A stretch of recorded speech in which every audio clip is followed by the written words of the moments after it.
You're on the Six Screens Telenetwork, earning the reputation of giving all the right ingredients, uninhibited, in exposing the hard, cold facts about the Watchtower Society. And now, the end.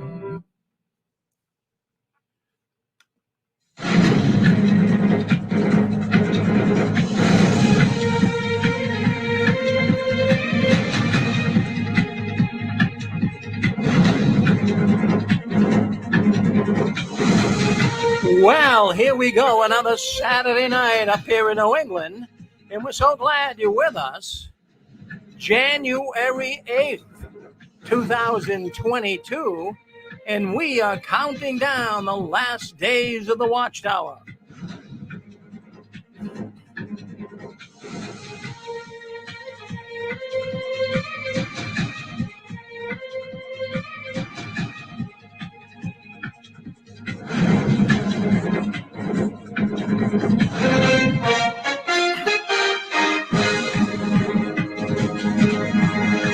Hello, everyone, and welcome in to JW World News. Boy, we've been doing this for 16 years. It's amazing, just totally amazing that we have been coming here reporting on what's going on behind the curtains of the Watchtower.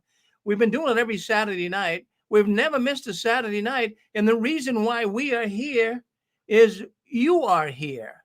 There's people that rely on this program seriously. They rely on coming in and checking into what others are saying about the Watchtower, that they want to make sure that when they're leaving the so-called truth, there's other people out there too that they can join hands with and understand how evil and how treacherous and dangerous the Watchtower organization is. Well, hello, my name's Rick Farron. I'm coming to you from the apostasy capital of the world, right up here in Boston, Massachusetts. And like I always say, we have got a bunch of apostates up here in New England.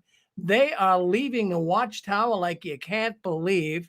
And they're also leaving the Watchtower where you are. Really? So many people right now are packing their bags. You can stick a fork in the Watchtower, take them off the grill. They're cooked. There's nowhere they can go, really. So it's really good to be able to come every week, and at least we can give you some good news, encouraging news, right? We don't want to see this organization that's so harmful, so destructive. We don't want to see an organization like that continue on. We have to expose them. Yes, we have to expose the evils in the Watchtower. Well, I don't know if you guys follow the news. I'm sure most of you do. You follow it on the internet, different forums. You look into Reddit and you look into JWN, and I get a lot of news from those sources, as well as YouTube videos. And boy, I'll tell you, we are seeing a proliferation of apostates. Oh my goodness, activists coming out of the Watchtower. They're doing YouTube videos. They're promoting their comments and their programs all over the internet. So keep it up, activists, because I'll tell you what, you're making a big difference. Well, let me see. I went through the news this week and we got some things to talk about. First of all, I want to start off with what's going on in Hong Kong. Well, you probably say, Rick, I don't care what's going on in Hong Kong. Well, it's meaningful. It's meaningful. Let's just go with that. We know that was one of these pilot program areas back a month ago, that the Watchtower was going to allow the people in congregations in Hong Kong, China, was going to allow these people to come back to the meetings in person. Oh, my goodness. Now they've all been canceled. A month later, the Watchtower canceled all of the meeting in person, Kingdom Hall meetings, if you would, in Hong Kong. Yeah, and now there's also a special letter that's being written. It was written just a few days ago on the 3rd of January. What was that? That wasn't too long ago, right? Was it 5 days ago? Well, there was a letter that was written to the special servants that would be pioneers and circuit overseers, and I guess it would include even, I guess, some elders. And they told them in this letter to stay put. They don't want them going out and getting involved. Now, this was leaked. I got this as a leak online. They are asking these servants to stay at home and not mix with anyone outside their household. Now, we know the Watchtower is paranoid when it comes to the pandemic, right? And they also mentioned in this letter to special servants, they mentioned that the booster shot, of course, they're encouraging the witnesses to get the booster shot, but it says it doesn't prevent the Omicron variant. So there you go. I mean, Watchtower's poking their nose into this COVID pandemic. They're making a big deal out of it. They want their witnesses to really hunker down.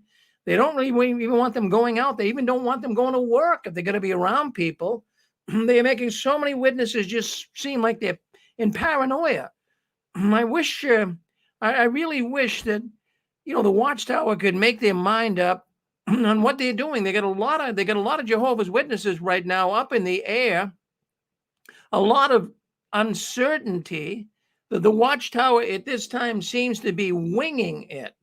It doesn't seem like there's any structural plan on how they're going to handle this. They're just winging it.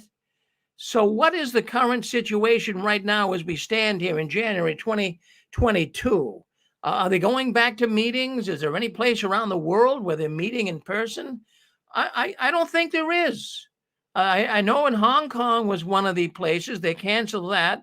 Also, I believe Australia was another place in New Zealand. I don't believe they're meeting there either, but I could stand being corrected on that if someone knows otherwise. But evidently, they're canceling all of these pilot so-called programs that they put in place about a month ago. So, if you're a witness listening in tonight, I don't think you have to worry at all about going back to a meeting. I know, at least here in the United States, that there is no meetings right across. In fact, in the contiguous United States, including Hawaii and Alaska, there are no Kingdom Hall in-person meetings anywhere in the United States right now, from what I can see. So if you're a witness, don't worry. I mean, a lot of you guys are getting panic-stricken. You don't want to go back to the meetings. I don't blame you. How boring is that? I mean, even the Zoom meetings are boring, but isn't it easier getting on a Zoom meeting and, just kind of making believe you're listening in and, shut the camera off and clean your house or do something? It's so much easier. You don't have to get in your car on a cold night, drive down to the meeting at the Kingdom Hall. So this is really what I'm finding. A lot of witnesses, they don't want to go back anyways. And I think that's one of the reasons why the governing body and the Jehovah's Witnesses are really holding off as long as they can. I don't know if the COVID has that much to do with it, but I just think the Watchtower organization, the officials higher up, they realize when they open Kingdom Halls, nobody's going to show up. It's going to be empty. And what are you going to say? I suppose you could make up excuses. You could tell the people that, well, a lot of people are afraid. They don't want to come, so they're listening online. They're going to have so many empty seats. How do you explain that? Other religions are meeting. Other religious organizations are meeting, no problem. But the witnesses seem to have a problem. They are making a big deal out of this COVID pandemic. They're making a mountain out of a molehill. Yes, that's exactly what they're doing. Well, anyways, you're on JW World News. We love doing it. We do it every Saturday night.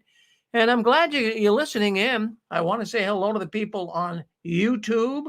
We certainly wish I could comment during this, but we're on 4 different platforms right now: Facebook, Six Screens Video Suite, and our radio network. It's hard really to comment to you guys, but I know you're listening in, you're commenting, and thank you for coming in on Facebook, coming in on YouTube. Yes. Oh, I'll tell you what.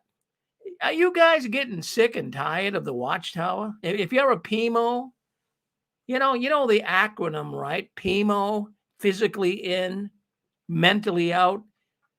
Millions of Jehovah's Witnesses are in the PIMO class. I'm not talking hundreds.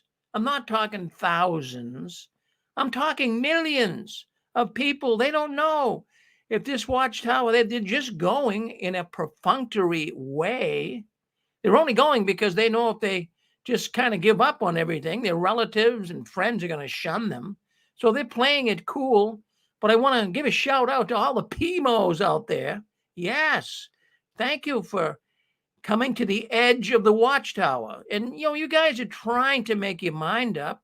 And maybe we can help you here tonight. And even if you've got the courage to call in, if you're a PIMO and you like to call in, I'm going to give this telephone number. I only give it once during the program. But if you're listening in wherever you are around the world, because this is an international program, we have people call in from all over the world. So wherever you are, if you'd like to call us and talk to us, I'm going to give you the telephone number, 727-731-6701. 727-731-6701. And there's no pin needed. Just call in and let us know what you feel about the Watchtower. Don't be bashful. We're all in the same boat. We're all, for the most part, ex-witnesses. We do have some real live active witnesses listening in too. We're trying to help them as well. So call us up if you can. Let us know what you think. We'd love to hear from you. Well, let's take a look. Let's see what else is going on behind the curtains of the Watchtower. Boy, I came across something in the last couple of weeks.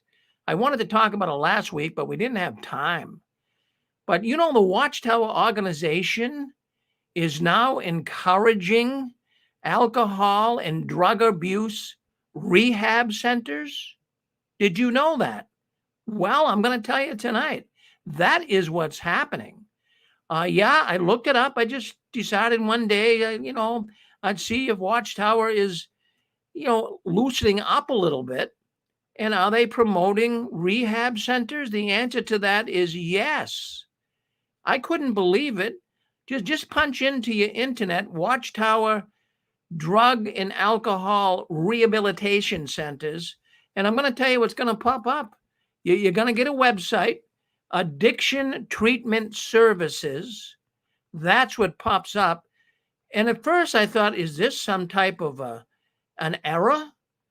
Is this organization, Drug Treatment Services, are they taking advantage of religions? Because there's also other religions that are encouraging drug and alcohol rehab. Now, the Watchtower never did this. So the Watchtower, if you guys have been around in it for a while, the 60s, 70s, 80s, 90s, 2000s, that they didn't encourage even you seeing a therapist. If you were Jehovah's Witness, no, you would not see even a psychiatrist. No. Oh, no, you don't want to be on medication that's going to alter your thinking.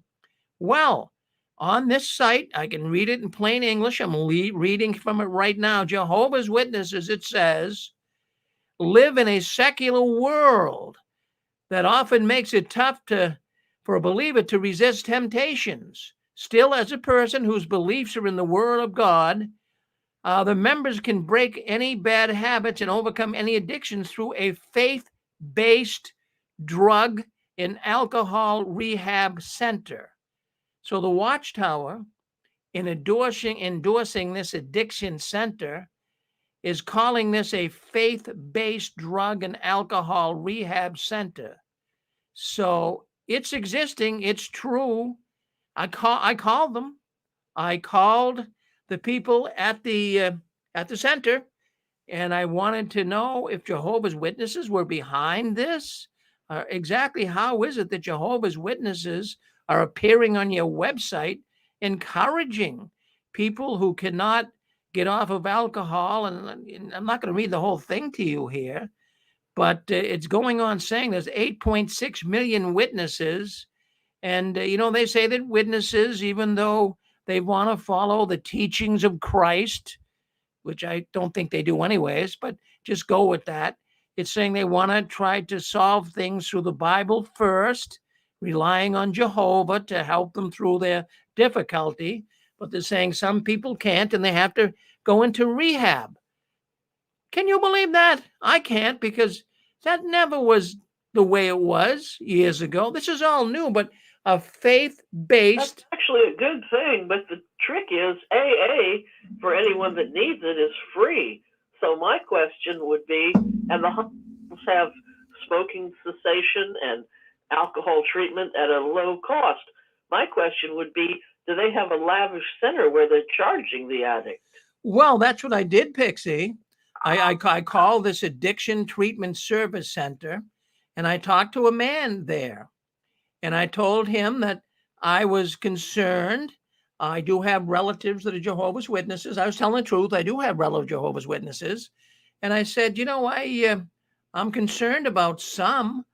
I know that the Watchtower organization has never encouraged any help outside of their religion when it comes to alcohol abuse or drug abuse.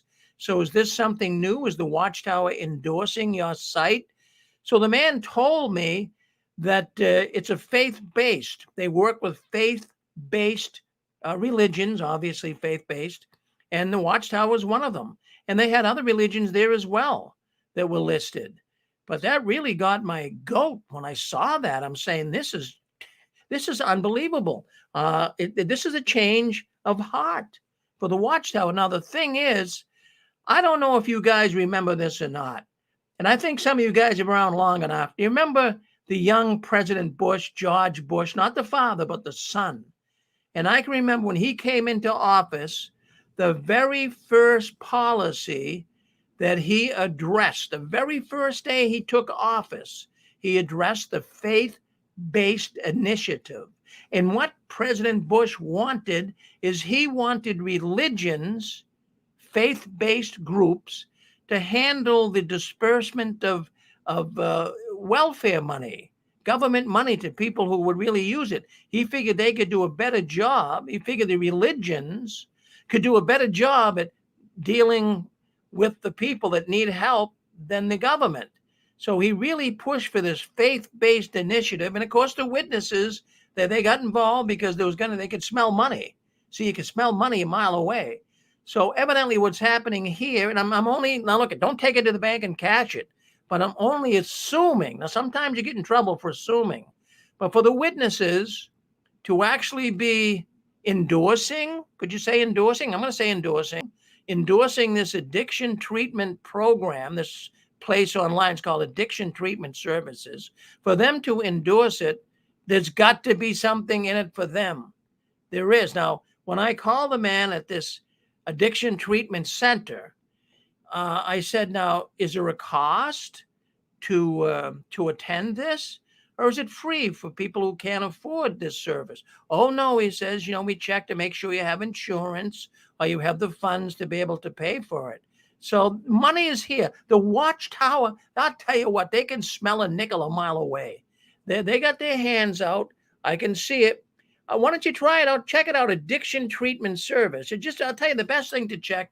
If you're listening in and you don't believe a word I'm saying, just look up Jehovah's Witness, not Watchtower. Now, don't put Watchtower in there. Put Jehovah's Witness Rehabilitation Services, drug and alcohol. It'll come up. So I found that really fascinating.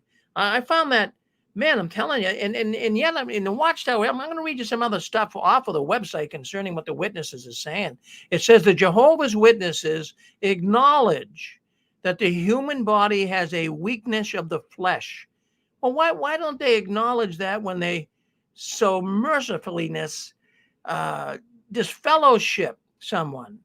So they're saying that they acknowledge that the human body has a weakness of the flesh. When someone smokes a cigarette or when someone commits an immoral act, why don't they say that's a weakness of the flesh and we acknowledge that you need help? No. They don't do that. They disfellowship you. Now, then they said that people without self-control, it says a man can fall into worldly sins like masturbation, smoking, and alcohol and drug abuse. More so, the secular world glorifies some of these evils with easy access to pornography, alcohol, hard drugs, and nicotine products. Hence, it can be quite challenging to come out of addiction. So, see, when the Watchtower can't get you out of addiction, when Jehovah God, their God, can't get you out, they're endorsing this drug rehabilitation center. So that is just absolutely crazy. It's got to be money. I don't see any other reason. I'll tell you what, there's a lot in here. There's a lot in here. I'll tell you, they go into a lot, but there's what I'm saying here.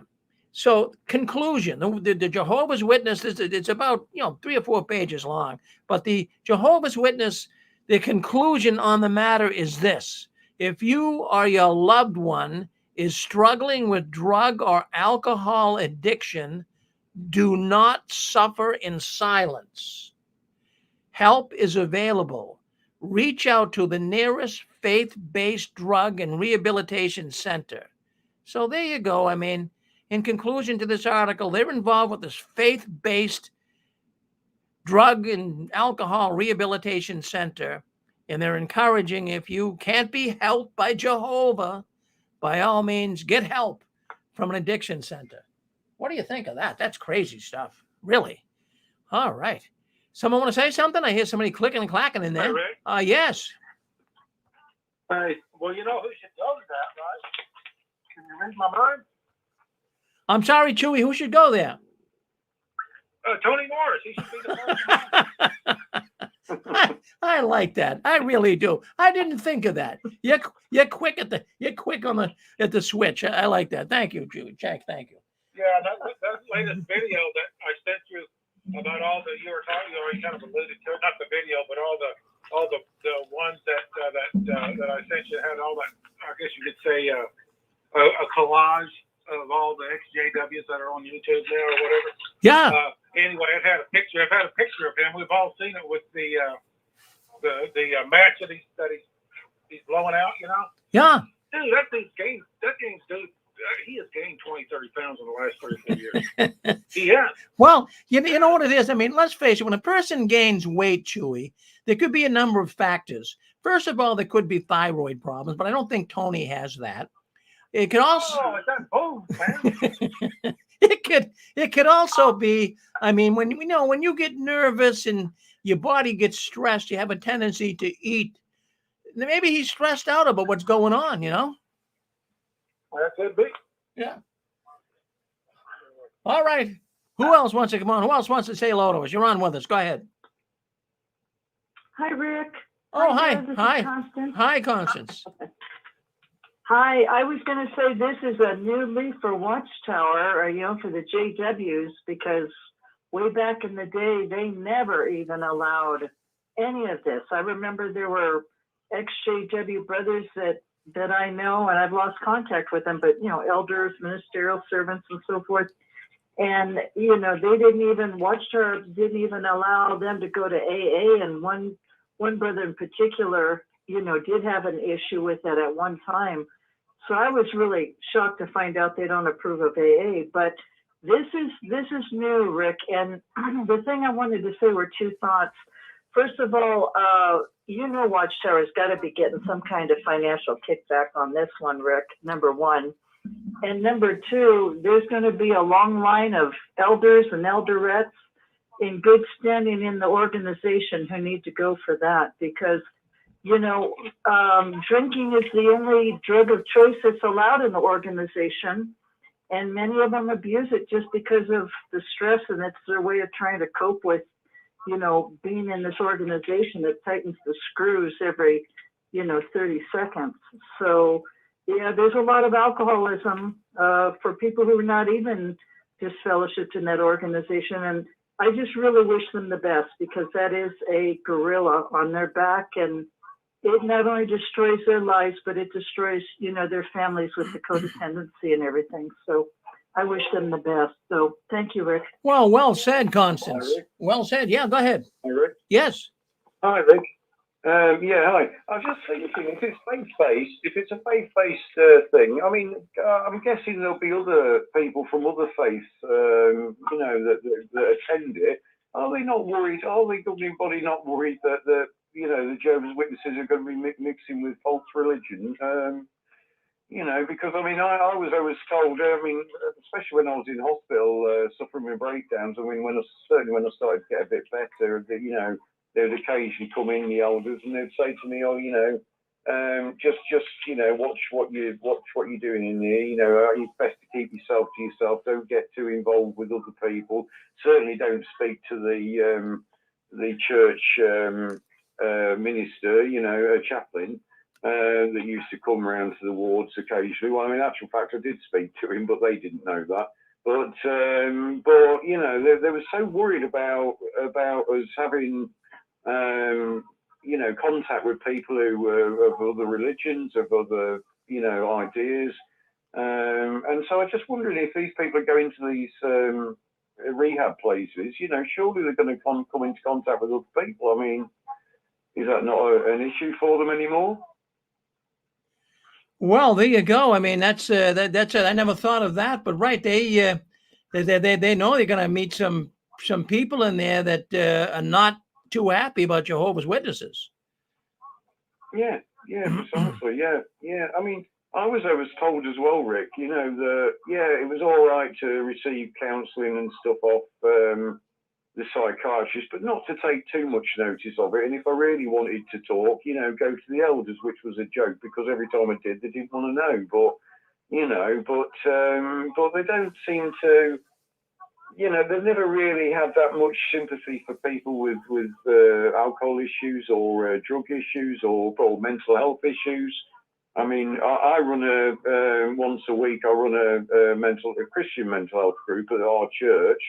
You never see them doing anything like that. So why suddenly promote this when they've been so opposed to it in the past? It just seems. I think you're right, Rick. I think they smell money. They're like bloodhounds, aren't they? They can smell a pot a mile off, So yeah. Anyway, that's all, Rick. Yeah. Well, thank you. No, that's what I'm thinking. I'm really thinking that it's a money thing. It really is a money thing. And I can remember too, from what I can recall, I don't know what it was back in the 60s, maybe, but there was actually an article in the Awake magazine, I believe it was, that you really wouldn't want to even get involved in taking drugs. They were trying to get you aside from taking psychiatric drugs that might help you with certain things. So they really were against that as well. So, I'm seeing here that this is a big change of heart. This is a big change in position the Watchtower's taken. Thank you, Roland, for coming in. Appreciate it. Yeah. All right, Rick. Bye. Thank you. Well, there you have it. That's Roland coming in from the United Kingdom. Boy, I'll tell you what, folks, it's just amazing to me. The Watchtower is changing big time. I can't even recall this many changes as long as I've been in the organization. I was a witness for 50 years of my life. And it's only now that policies and doctrines and everything is being changed. Unbelievable. I wanted to bring this up here tonight, too. I realize that the governing body are pretty evil people. And maybe you do, too. Well, when you have an organization, and these guys are at the top, for hurting so many people. I mean, people, ruined marriages, displaced children, financial ruin for many people because of adhering to the Watchtower's policies. The governing body, I have got incriminating evidence on the governing body. The law should really work on checking these guys out. The law should be investigating the Watchtower organization for all of the people that they have hurt. Just to bring some of this evidence in, Jeffrey Jackson, I'm going to start there, governing body member. He is recorded lying multiple times while under oath at the Australia Royal Commission. Let's start there. It's so blatantly obvious. That is a crime. he was recorded lying to a high court in Australia, the Australia Royal Commission. What do you think of that? Let me just clear my throat here. Another man, I should say, I'm going to accuse here, Anthony Morris. I mean, think about it. Recorded buying expensive booze on a Sunday morning while his fellow Jehovah's Witnesses are attending the meeting. Now, that might not be incriminating evidence. That's legal. You can buy all the booze you want in New York State. You can buy it on Sunday morning, Sunday afternoon, Sunday night. It's not a crime. But, it's not ethical what he did. It's not advantageous for this man to go out and buy booze Sunday morning and buying $1,000 worth of it. But I'm going to give you some more incriminating evidence. Garrett Loesch. Garrett Loesch, he was subpoenaed to go into a court in California over sexual child abuse of children. He didn't go in. He claimed that he has never directed the operations of the Watchtower, and he doesn't have to answer to the Watchtower. That is what he said to the court. Well, he's a governing body member. So, that's a lie, right? That is not truthful. He should be brought before a court for saying that because it's not truthful. It's a lie. Stephen Lett, you know him, governing body member. How about him buying an investment property with his brother while all Bethelites are supposed to be under a vow of poverty, never amassing any wealth for themselves? I mean, these are the things that you gotta bring up here. I'm going to indict these guys. I mean, I wish the government would look into it and indict them. I'm going to give you another one. Hello? Yes, Mike. Oh, what I was going to say, Rick, it made me think if the way the governments are headed, the way the world's going, especially this country, we might get a Marxist government in here, and then we'll round them up because, religion won't be tolerated anymore. So that'll be a good thing, right? Well, I mean, I I don't like to see a Marxist government come in, but I never thought of that. Well, I don't either, but I mean, I'm just saying that you should be they're very anti-religious. Well, right. If a Marxist government does come about, bye-bye to the Watchtower. Bye-bye. Yeah. So, yeah, well, thank you, Mike. I mean, that's a good comment. That's a good comment. That gets people thinking. That gets people thinking. Now, I'm going to indict Rutherford. I am going to indict the second president of not the United States, forgive me, the second president of the Watchtower. I am going to indict him on him buying whiskey, and he was buying it from Canada during Prohibition. Yeah, he was actually having come across the Great Lakes from Canada with booze because you couldn't buy booze, but he had people running whiskey for him. So that's a crime right there. If the world knew about that, the law enforcement knew about it, that was a crime. You weren't supposed to have access to alcohol during Prohibition. So, also, I got another indictment here. You like these indictments? I do. I think the law enforcement agencies should be looking into some of these indictments. How about two governing body members that were removed in the 1980s, apparently due to homosexual activity? Now, wait a minute. I know that a homosexual is not committing a crime, maybe in some countries, but not in America. So what I am indicting is there were two people, you'll know people, Leo Greenlees and Chitty. I remember by the name of Chitty. I know it sounds very close to a word that you don't like, but it's Chitty with a CH. So those two guys were they were engaged in immoral practices. As a matter of fact, even Leo Greenlees, according to a friend of mine who is now dead, his name is Mark Paulo, he was raped by Leo Greenlees, a governor. Chitty, bang, bang. well, no, let's not go there with that. But, in fact, even the Watchtower has published at times that some high in Jehovah's organization have succumbed to immoral practices, including homosexuality, wife swapping, and child molesting. Geez, the organization even knows this is going on. But I'm gonna also give you another indictment against Rutherford. This guy deserves to be, well, he's dead now, but he deserved to be thrown into prison and someone throw away the keys. Now, remember Rutherford, he wrote in the Declaration of Facts. Do you know what that is? The Declaration of Facts. That was a book, or at least a many-page document that he sent to Adolf Hitler. He was agreeing with Hitler on his treatment of the Jews. And it was something that, was really a mistake because he got a lot of the witnesses in trouble by agreeing with Hitler. He was afraid that Hitler was going to take some of his property away. Remember Magdeburg, Germany, the Bethel office, that was the second largest Bethel facility in the world next to the USA. And Rutherford was afraid that Hitler was going to come in and take the property away because he was seizing property. So Rutherford decided to send Hitler a letter. And in the letter, he actually agreed with Hitler on his approach to him dealing with the Jewish people. Unbelievable. Now, also, I got another indictment here for you. Now, when I say indictment, some of these I would say are criminal. Some of them are just... Rick Carl was at that branch office, and he saved the branch office in his own...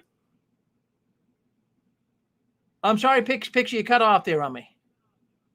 I said there was a...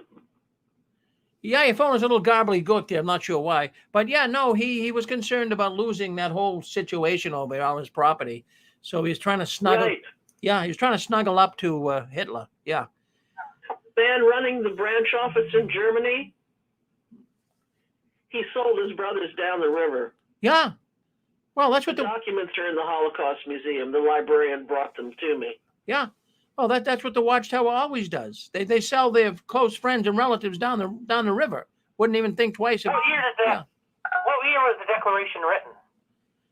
I don't have it before me here. I might be able to get a fact. I think it was around 1934. I could be wrong, but we have to. I mean, to be fair, he didn't know that Hitler was going to kill 6 million Jews. Time Magazine made him Man of the Year, so it's kind of like Man of the Year twice. Hey, Rick. The best thing that he said in that Declaration of Facts, I'm pretty accurate, I remember this, is the best thing that he said. He said, we have a saying here in New York, the Irish Catholics live in it, Irish Catholics live in it, the Jews own it, and the Americans pay the bills. Well, there you go. Hey, listen, you were close in 1934, 1933. See, you know your history, Mike. You know your history. Good job. I'm just saying, Rick, I see your point, but I'm just saying I don't think Rutherford wouldn't have said he wouldn't have said anything conciliatory to Hitler if he thought he was going to kill 6 million Jews. Like I said, the world. I mean, they had the Olympics there in 1936. People didn't. Even a lot of the people in Germany supposedly didn't know that they were doing that. It's kind of right. But I mean, they had an inkling. I mean, It wasn't totally. Yeah, well, anti-Semitism wasn't invented by Hitler. Around. Yeah. For centuries. Right, but I mean, so I'm going to indict him. I'm going to indict him for agreeing with Hitler. I mean, anyone who agrees with Hitler anyone. No. Hitler, I mean, he was sort of right about the. I mean, what he said about the Jews is true. Well, but anybody agreeing with that egomaniac is going to have some problems. I indict them along with Hitler. Now the other. Henry Ford in there too. Henry Ford, he was a big Jew leader too. Well, so okay, now we got another indictment. Now this might not be a criminal indictment, but I think it's at least a smudge mark on Brother Noor. Oh, I'll tell you, you guys know the whole story on Brother Noor. Well, he actually got married, and he was the one that broke his own rule. He was the one that said the Bethelites couldn't get married, but who gets married? Brother Noor. So that's kind of a little flip-flopping, right? So that's kind of unethical, I would say. It's not certainly advantageous. And take a look here. Yes. Yes, Dan, Rick. Hey, I'm just listening in. A very interesting conversation. I just wanted to say that, these guys have no moral compass. You look at all the false prophecies, they could give a rat's ass if people lost their homes, gave all their money to Watchtower. They could care less. Now that is horrible. That is psychotic. A person that don't care that 1 million people waited, till just say, 1975 and sold everything and could care less, moved on to a new prophecy. These guys are amoral. They don't have any moral compass. I mean, like you said, Tony Morris, he didn't buy a bottle of booze. He bought a stockpile of booze, and he bought expensive booze. Again, amoral. They're using our money, the money that we gave Watchtower, to buy $1,000 worth of liquor. That's more than enough for a party. That's enough for maybe months. And I don't know. It just blows me away, Rick. I was going to say something else too, but these guys have no moral compass. They lie. I had another thought. Let me come back to it. Go ahead, Rick. Yeah, no, you go ahead. Think about it and come back. So I'm going to also call Brother Russell up to the court hearing here tonight. What about all of the things that were said? Now, I suppose you could say hearsay, but it has been published in a court hearing that Brother Russell was like a jellyfish. That's what his wife called him, a jellyfish. Now, why would she call Brother Russell, her dear husband, a jellyfish? It's because he couldn't keep his hands off of women. He'd get together and he'd be touching them and cozying up to them. And this created some issues.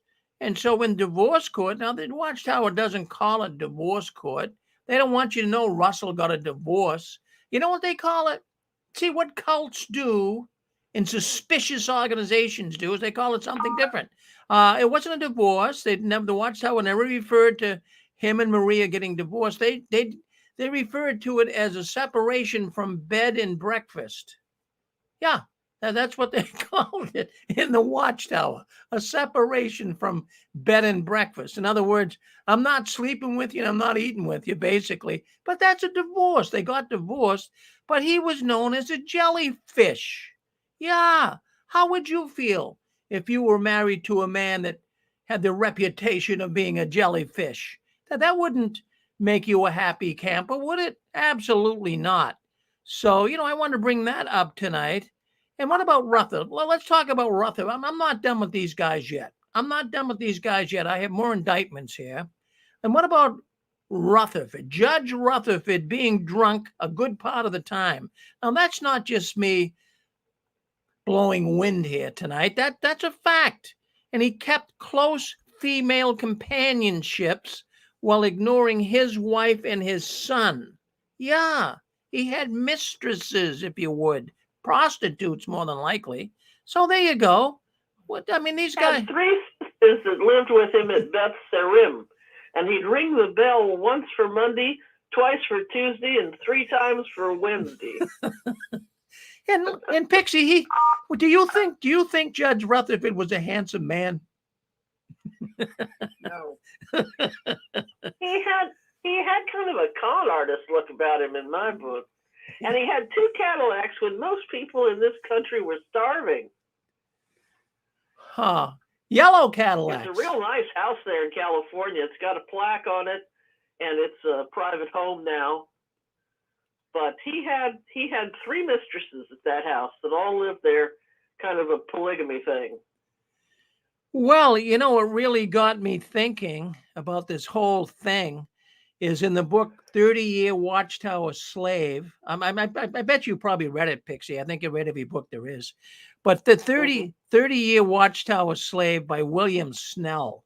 And of course, Snell was in the Magdeburg, Germany, Bethel home. And Rutherford kind of cozied up to Snell because he knew Snell was a good speaker. He knew Snell had guts, and he thought that he could really help him further the Watchtower. But let that go. The reason why I bring this up is what Snell wrote about in Magdeburg, Germany, Bethel, is the people were so poor in Bethel. They couldn't even buy a pair of underwear. Seriously. They had to have their relatives send them money so they could buy a pair of underpants. Really, when you think about it. And the main the 30s were really rough on people in Europe and America. The Dust Bowl and the times after Weimar there, people really struggled. Yeah, and what Rutherford did is he came over to Germany And he thought, all the Bethelites said, oh, Brother Rutherford's going to come and stay with us. Oh, no, no, no, no. He did not stay in that rat hole. He stayed at a high-class hotel. And all I'm these. sure he did. He was first class on everything he did. So, I'm not trying to paint a picture here that these guys were totally bad, but I think at least 99% bad, Boy, oh boy. I heard that he had 3 women there, and he'd thrown over his wife and tried to say she was mental and didn't talk to his son much, and he's living out there in wonderful California in a fabulous house with 2 Cadillacs, all the whiskey he could want, and all the women he could want. That's a shocker. Oh, it is a shocker. It is. There's so many things that now that we came out of that cult that we can look back and it shocks us. I was thinking, and I guess know that he thought that the princes of the Old Testament would live there. That was his way around it. He said he bought the house for David and Abraham and Moses or somebody like that. Oh yeah, all the old prophets of old. So we've got the Watchtower officials have got a record of dishonesty and fraudulent activity. And even I'm going to bring Noor up again. I kind of like Brother Noor a little bit, but he even was a man that was unscrupulous. He actually. I met Noor when I was 4. He had huge feet. The man was huge. So you met him? I never met him, but I tell you what. He was taller than average, and he was Mr. Corporate. Oh yeah, but did you know, Pixie, that now first of all, if you get engaged in the Watchtower organization, that is something that is treated very sacredly. If you break an engagement, you could go into a judicial committee hearing. Seriously, that's how serious this is. But Brother Noor broke his own engagement to marry a sister that was already engaged. My goodness, this man, I never knew he was such a man like that. But the more I read about these guys, the more I say these guys they're wicked. And Ted Jarrett's governing body member, boy, that has been accused of child molestation. I mean, you might not find a historical document on it, but a lot of it is out there. Circumstantial evidence also plays into that. So anyways, yes. I wonder if some of these ministers don't prey on some of these poor children when they travel around. I'm sure they do. Yes. Yes, Dan. Yeah, and I want to say too, Rick, it's about time these guys got pulled into the light. They've been hiding in those dark crevices forever in Watchtower, little puppet masters, and now their asses get pulled out. We see Tony Morris buying all that liquor. You'd have to be an alcoholic to lie to these people. I'll tell you what, Rick, I was an alcoholic for a long time. Alcoholics are the biggest liars. You know what I'm saying? And when I quit drinking, I started to see what I was doing. I had a conscience. The only way these guys could keep doing what they're doing is be drunks, to be amoral, no compasses. And I couldn't help but think, Rick, when you were talking about the, Auschwitz, or not Auschwitz, but Hitler, we were treated like that. I mean, think about it. We made a mistake. We get this fellowship. I mean, come on, 2 to 10 years in the back of a Kingdom Hall? That's like solitary confinement. That is brutal punishment. You leave, your kids get ripped away. Your kids meet a dad. We had a guy coming on there tonight named Michael. He had to cancel. He was sick. But you know what? He left. He said, I'm leaving. They ripped his family to shreds. To shreds. That's communist. This is communism. This is terrible. This is authoritarian. That's why, we joke about it now, that we were beat the shit out of by our dads and beat with spoons and drugged to the back of the hall, and the elders nod their head, yes, and beat him more. We were beat senseless. I can tell you, I talked to a lot of people, and they say, my God, Dan, were you beat like I was? I said, yeah. I was beat and kicked down the hall, knocked on the floor, told to get up and go to the meeting, sit in the back of the hall, and then the elders told us we weren't doing enough. I mean, we were always told we weren't doing enough. So, man, Rick, you know what, for Anthony Morris, Tony Morris, whatever his name is, to say, won't you be glad when they're dead, all these maggots, homosexuals, won't you be glad when they're all dead? I mean, my God, you can't tell me that's not like Hitler. Anybody who don't salute these narcissistic, crazy men, they wish we're dead because we don't bow to their feet anymore. You know, this is nuts. So I'm sorry, Rick, but these guys are the worst of the worst, and we shouldn't have to, we shouldn't have to talk lightly about them. They are what they are. We saw the alcohol. We see the immorality. We see the lies. We see them continuing to lie, continuing to do false prophecies, setting up another one. And now, Rick, the most worst of all things, we're going to tell you people something to do that might not go along with your consciousness, but we're going to need you to obey us because your life depends on obeying us. Yeah, even though it is not. Of course it's not. Even though it doesn't sound practical from a human standpoint, go along with it. Rick, these guys are nuts, and they've been wrong.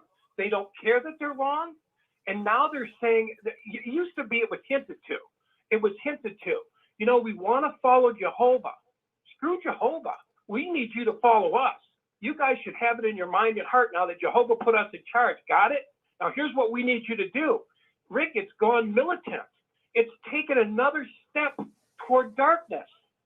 And when you got men under alcohol, men with no conscience, I tell you what, I'm afraid of steps 3 and 4 now. That's just my thoughts, Rick. Well, those are good thoughts. I believe we got California. That you, Connie? Yeah. Yeah. You know, I always love when Dan gets on here. I tell you, he just tells it like it is. And I've always told him that. You know, don't ever change, Dan. Don't ever change.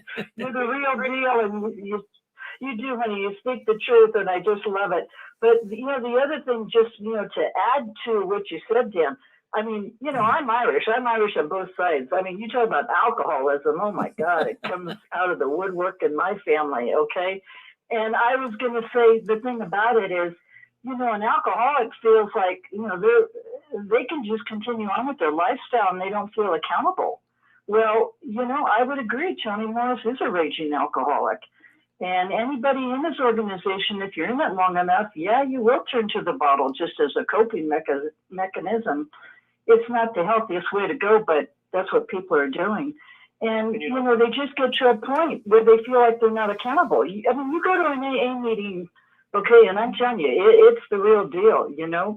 They were in the car and they got in a car accident and they survived and the wife went through the windshield. And, I mean, you're talking about some real stories. And it takes a lot of crap like that to really wake some people up from their alcoholism. And then they think, oh, shit, boy, I really did screw up here, and yeah, I am accountable. I was the one behind the wheel or whatever. And the organization is a bunch of narcissists, you know, Dan and Rick, and they don't feel accountable. And that's why people need to really wake up. And I appreciate, Rick, you know, you calling them out because they, you know, you can see why the organization wants to cover all, you know, bury their bones, bury all their dirty deeds, you know, so that people who are in the organization don't get to hear about all their lies and false prophecies and their dirty tricks and pedophilia and all this crap that's going on. So, yeah, they do need to be exposed, and I'm proud to be part of it. I'm really, really proud to be part of it. So thank you. Well, we're glad to have you be part of it. Yeah. Go ahead, Dan. Go ahead. Just chime in what she said. Yeah, go to a 12-step. I challenge anybody, go sit in a 12-step, and you'll hear how hardcore alcoholics are and how unconsciousless they are. And mainly, if you go to an Al-Anon meeting, you'll see these women that have been lied to and lied again and abused. And that's why they've written these books, Codependent No More, because alcoholics abuse people. And that's what these guys do. I felt like I was very abused as a witness the 40 years I was in there, especially when I asked them the question, did we just pass a prophecy, the generation prophecy? I'm on apostate watch. I cannot even ask a question. Now, see, that's a sociopathic narcissist nut that you can't even ask a question to without being swatted like a fly, kicked in the ass, knocked out, and told you're never going to see your family again. I walked out of that hall, and I never saw anybody. 40 years, I knew these people. I love these people. And I go outside, and I'm walking by the store the next day, and they looked at me like they couldn't even see me. Because narcissistic, authoritarian men, alcoholics, they have to be. They don't have a conscience. Alcohol drowns out sound thinking. Alcohol drowns out pure intention. And so these guys don't have an intention, Rick, and it hurts. And I'm sorry, but you bring this stuff out on your show, and I'm glad you do, because we're going to speak to it straight in the face. We're going to look it in the face, and we're going to say it like it is. And we're going to say, if you got something to say, come on out and let's talk about it to the governing bodies. Come on the show. Defend yourself. Talk about why you get false prophecy after false prophecy and don't care. Don't care about people's lives. You know, you keep doing the same thing, asking for their motorhomes, asking for people's houses, trying to steal people's houses when they're on their deathbed from their family. It goes on and on and on, ... And they won't stop. And that's what's wrong with this thing. These men will not stop. That's why people keep stepping up. I'm stepping up. I'm stepping in. I'm going to start chiming in. I'm going to start up my YouTube channel. I'm going to do this. They're not doing this for nothing. They're like, hey, these guys got to stop abusing and stealing from good people and abusing good people and mind controlling good people. Anyway, that's it, Rick. Thank you. Well, Coming back, Dan. yeah. Rick, Yeah. Who's this? this is Chewy again. All right, Joey. I got to drop off here. But for years and years, I don't have time to go into it, but for years I drank like you would not know what. And it got worse, and it just kept getting worse. And I guess I quit going to meetings about maybe 8 or 9 years ago, something like that, about 8 years ago. I'm working on 8, and I haven't taken a drink for about 5 years now. Wow. Boy, that's good. Well, congratulations. So the point is I didn't get sober till I left. I agree. You know, the interesting thing is they condemn people for things that are actually fine and legal to do in the United States. Well, yeah, Pixie, it's unbelievable, isn't it, what these guys And get it away might with? not be your cup of tea, but the Supreme Court said gay people can be married. It's not illegal to smoke a cigarette. Hospitals recommend blood transfusions in many cases. They are condemning people for things that are legal to do. Yeah, and look at the people that follow their guideline, their policies, and land up in deep doo-doo, you know? Yeah. Yeah. Well, thank you, Pixie. Now, the court Yeah, go in ahead. Florida this last week, there was a problem. There's a group that you don't want to be involved with called the 12 Tribes. They're not hippies. They try to recruit at Grateful Dead concerts, but they're very authoritarian. They beat their wives. They beat the children. They have child labor, and they have a series of bakeries. And then they try to pull people into their international cult. But the Florida court said they have freedom of religion to do so. And it made me so mad because these children and women are being beaten by this group and they're working for free. I don't think we've really addressed the child labor issue because, of course, the abuse issues are so true within the witnesses, but also there's the issue of people working and not getting paid. Well, there's a ton of issues. I mean, we could go on and on and on and never stop talking about all of the policies of the Watchtower that are really inhumane. Hello? Go ahead, Mike. You're on with us. I'm just going to ask you a quick question. Is it okay for any, not just Watchtower, any religious group, is it okay to condemn something that a religion would consider immoral, like the homosexual marriage was mentioned? Okay. Well, no, I mean, right. In other words, religion, if it's biblically based, yeah, they can do it in a way that's not gonna, cause someone to commit suicide. But yeah, religion has the right to. I mean, if some homo goes and whacks himself, I say amen. Well, yeah. All right. All right, we got Montreal. Go ahead, Montreal. Hi, Rick. It's Annie. Hi, Annie. Hi.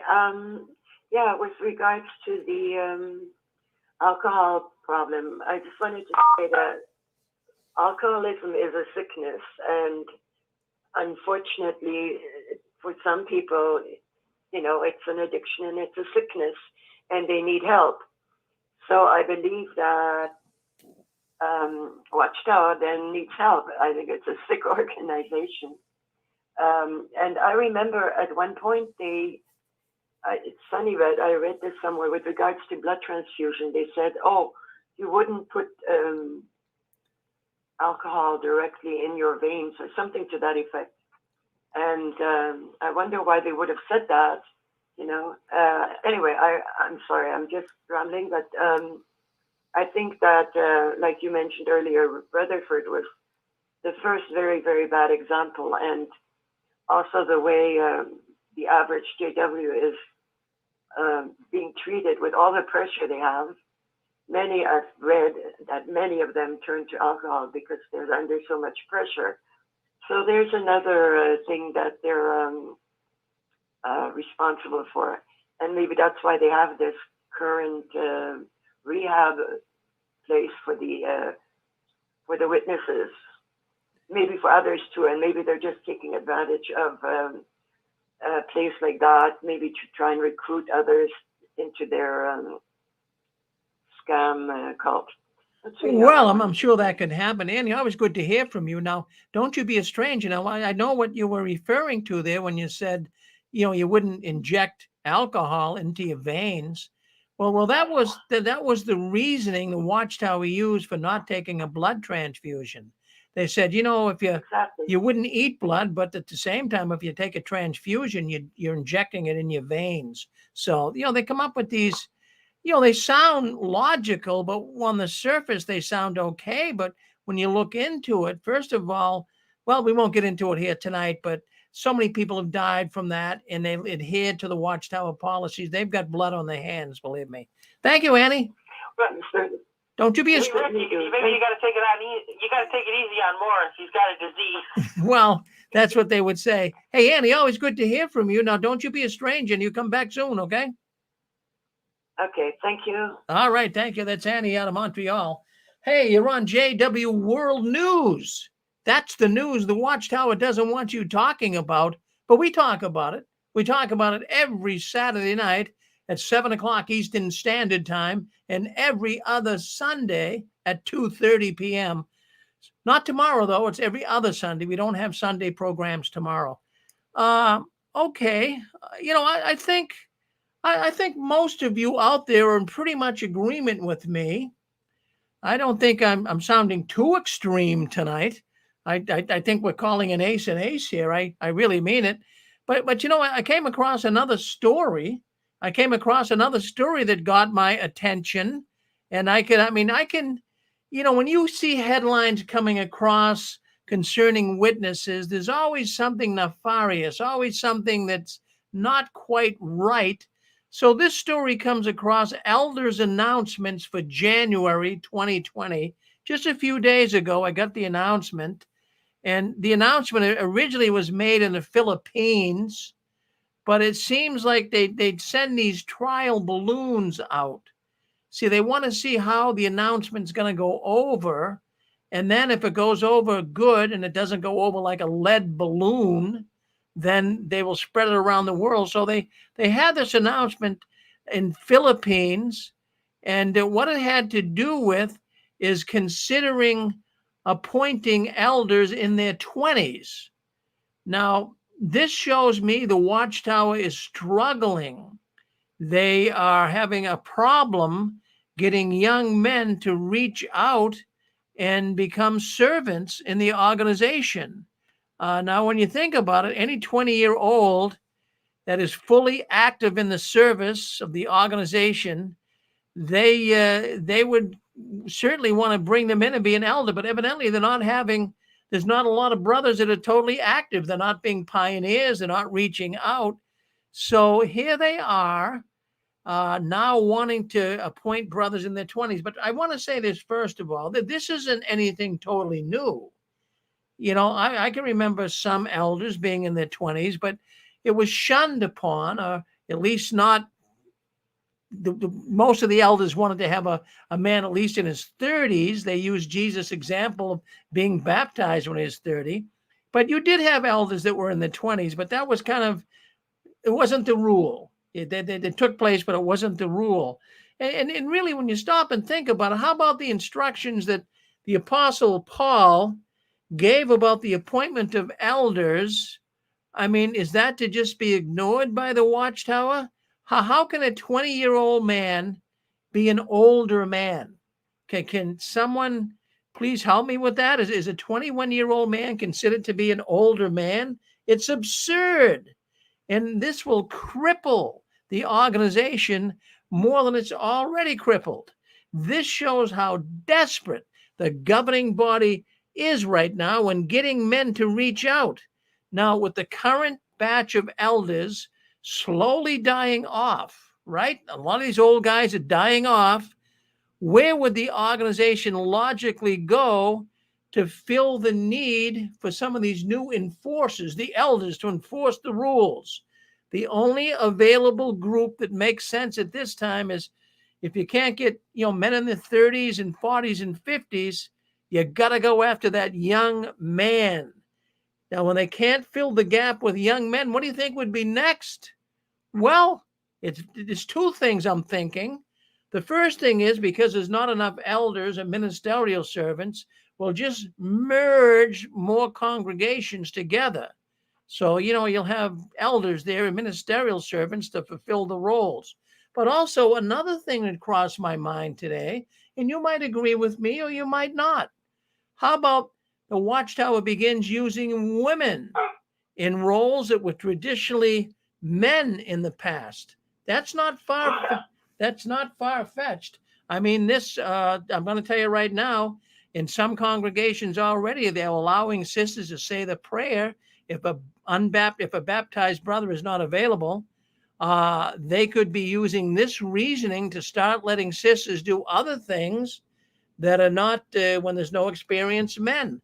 Now, these foreign language groups that the witnesses started in the last 20, 25 years. Now, in those congregations, many sisters were used because there were not enough men. Sisters were used for operating the audio-visual equipment, microphone handling, and even sisters were reading Watchtower. I've seen sisters read Watchtower. I've seen sisters read the book in the book study too. Sisters have been used as translators as well. So this isn't out of the question. If the Watchtower runs out of men, I can imagine them even using women. And, I just want to speak here my mind, because I knew an elder that was in his 20s, probably maybe 25, 26. And I had an old friend, and he was an older witness. He was in his 80s, and he was having marital trouble. And I can remember the older witness friend told me, who do you think they sent up to his house, to counsel this 80-year-old brother and his wife, who was in her 80s too? They sent up a 25-year-old brother. Now, can they really speak with experience? Really, think about it. Do they really have what's necessary to counsel an older man in his 80s on marriage? And this man didn't have any children. He was married, but really, could he help this old brother? So, I'm just thinking here. It's not really even totally biblical that you would use younger men like that. The Watchtower right now is in a very precarious situation. Young guys, they're not wanting to learn about the Watchtower. They're learning how bad it is. We got many young brothers listening in here tonight. Like we had a few months back, we had a whole group of brothers leaving the Watchtower calling in from Miami, Florida. He said, Rick, we've got a number of brothers listening in tonight. We've had enough. They're packing their bags. They're leaving the Watchtower. What do you think about that? What do you think about young 20, 25-year-old brothers that are elders? Did you have some in your congregation? what would you do? Would you listen to their advice if you were an older person, or is just completely foolish? What experience do they have, really? I want to bring that up. Rick? Yes. Yes, you're on with us. Toronto, Canada. Oh, hey there, Rick. Yeah, go ahead. Hey there, Rick. How are you doing? I'm doing good. That's good. Well, one role I think that those younger brothers could fill is they because of all the all the congregation crashing, they could use younger brothers at the front, a little bit more intimidating. Do you think younger brothers are intimidating? More intimidating?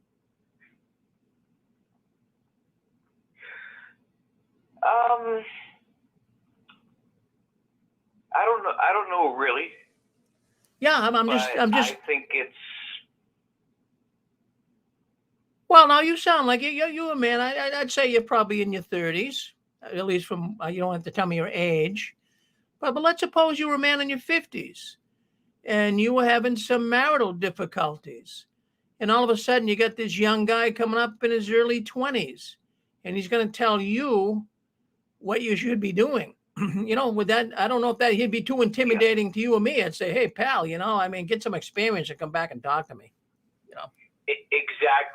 Exactly. I agree with that, Rick, so much. It's like a married couple that's only been married for a year and a half, yet they're already dishing out marital advice. Like they've got no idea, no experience, but I don't know. I guess when the picking becomes small, you got to start moving the younger generation ahead, start taking that helm.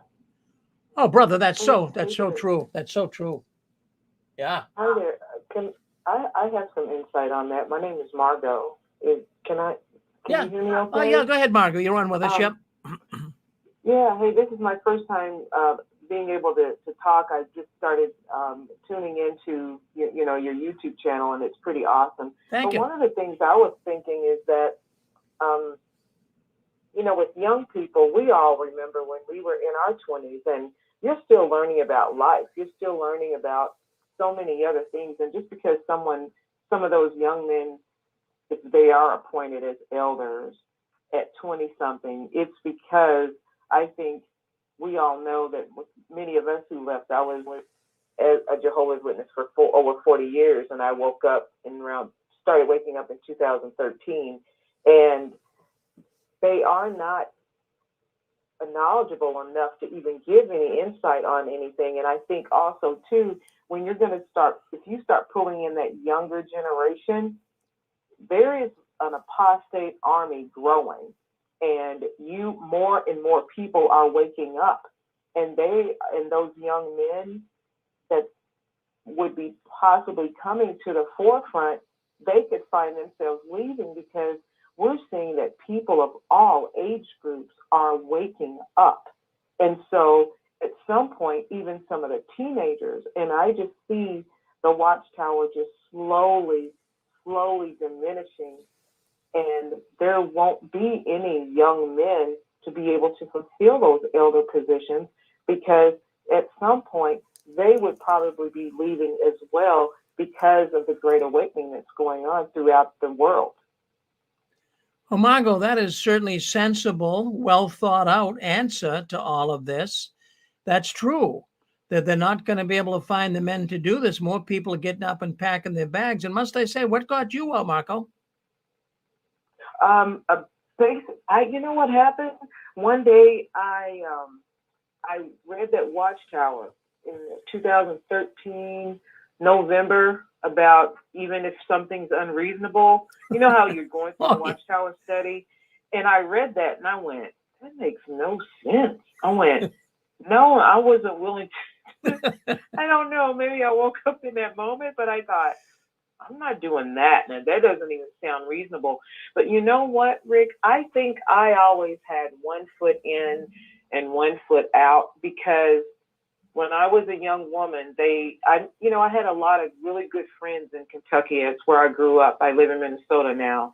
And I had some really cool friends, and they never judged me because I was a Jehovah's Witness.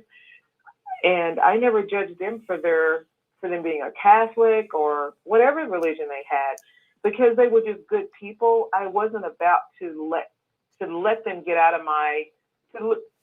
to make them leave my life as a good friend. So I always kept them as friends. I always went to high school reunions, and some of the people in the congregation would just look at me like, well, why do you do that? I said, because I grew up with these people. But when I came out, I just continued to, and I always kept those friends. So when I left, it didn't matter that there were Jehovah's Witnesses who were my friends, because I still had my friends from high school. And then when I moved to Minnesota, so I had a good circle. Everybody isn't that fortunate because their whole family is Jehovah's Witness. That wasn't the case with me. And then just with, I wanted to be able to read just the Bible and explain to a person when I would have been out in field service about 607 BCE and 1914. So I wanted to be able to explain that just from the Bible and not use the Watchtower. And I came across, I just typed in JW Facts. I didn't even know that existed. I'm sorry, my dog is barking. But that's when I found out about the Royal Commission. And then I didn't even know about the child abuse. And I said, no way, I'm not going to be a part of any religion that just is okay with child abuse. And not just child abuse, but all of the sexual abuse that was going on. And I just left. I just quit going pretty much. I think the last meeting I went to, I got sick. It was almost like there was some evil force in there. And I know it sounds stupid, but the last 5 minutes of the congregation song, my stomach started, I was just getting nauseated, just sick to my stomach, like deathly ill.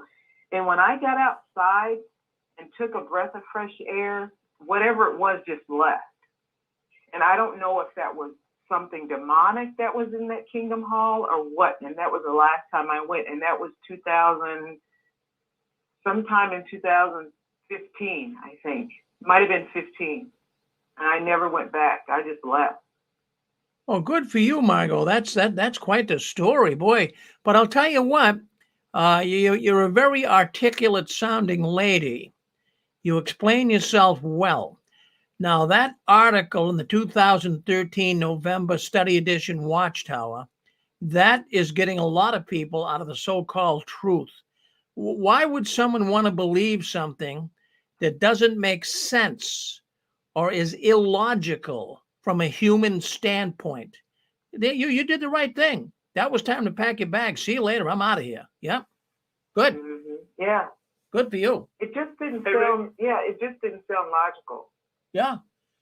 Well, Margot, don't you be a stranger, Margot. We would like to hear from you again. Thank you for checking in with us tonight. Thank you.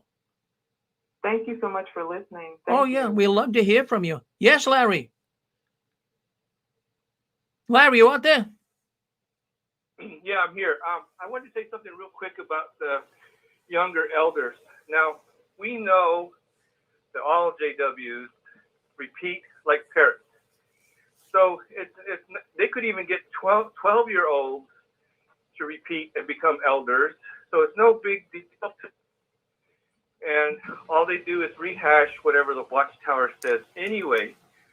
And then they will come up with, if you can't handle it, a younger person giving you counsel, that proves you don't have humility.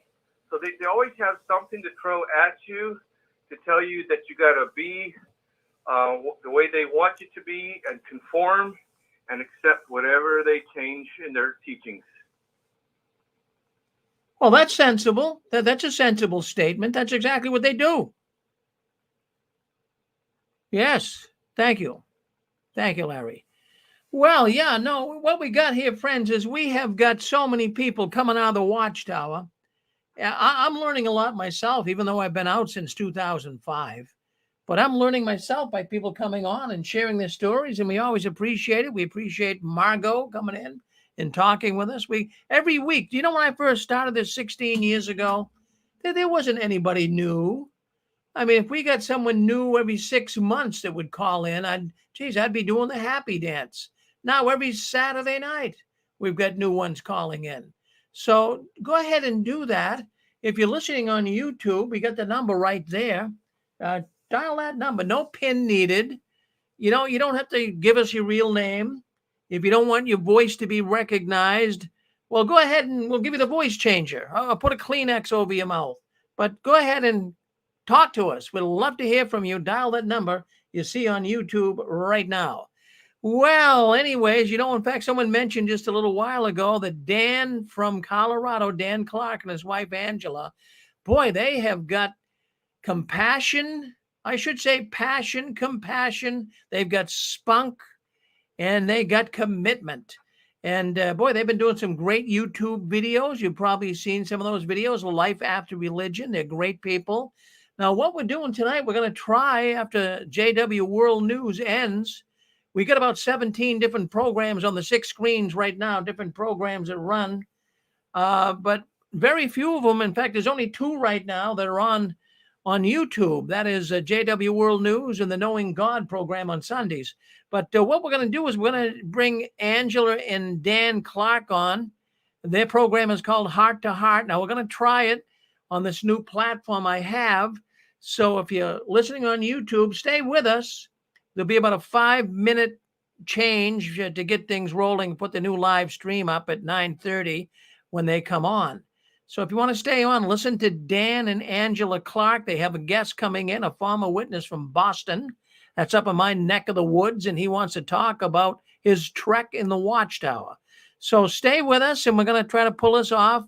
Might be a little bit of a problem with syncing the sound to the telephone. We got a lot of things going on at the 6 screens, but check it out tonight. Stay with us on YouTube for the program coming up after JW World News. All right, let's take a look. Yes, Brian.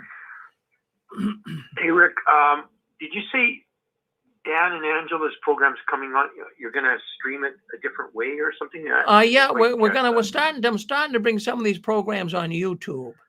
So if all goes well, after this, we're going to have them on YouTube, and you'll be able to see. So it'll be a YouTube stream. Okay. Yeah, you'll hear it on the telephone too. It'll be on the telephone, and even on the 6 screens video suite, you'll hear them. Yep. Okay. Well, yeah, I can stream it and hear it on YouTube, but for some reason my browser doesn't support the sound on the video suite. But okay, so I'll check it out on YouTube. That sounds good. When that starts, is that next? That's coming up in about an hour. Right now it's 8:30. He's going to be coming on about 9:30. So that'll be good. You get a chance. So you're going to be doing news. You're going to be doing news for another. We got another hour. Yeah, got another hour for news. Yep. Okay. Well, say I just wanted to give a little bit of a different slant. Our pal, not so pal guy, Mike from Michigan. You were talking. He brought up he said something kind of snide about homosexuals. Yes. A little while ago. Yeah. Now, I just wanted to correct something. I mean, I don't know if he even claims to be a Christian, but that isn't even though conservative Christians believe what the scriptures say about homosexuality and everything, it doesn't mean that we hate them. Doesn't mean that we think that they're somehow irretrievable, or that Jesus doesn't love them and God doesn't love them. And so a snide, bad comment like what he said, it just needs to be he just needs to be called out on it. It's not a good thing if somebody commits suicide. So that's what I just want to say, that correct that for the record. Decent people don't say that about anybody. If somebody's that Hello? that much mental anguish that they're going to harm themselves like that. That isn't something that we applaud or. I have a question. Go ahead, Mike. I want to know what's great about another man fucking the other guy in the butt. Oh, come Tell me on, that. come on, Mike. You don't. Oh, he brought it up. Pisses me off. Yeah. Well, That's what they do, right? That isn't what I said. No, you brought it up. You attacked me. Yeah, and Brought up me. I made a snide remark. Yeah. I was wrong for what I said. I want you to tell me what is so great about these.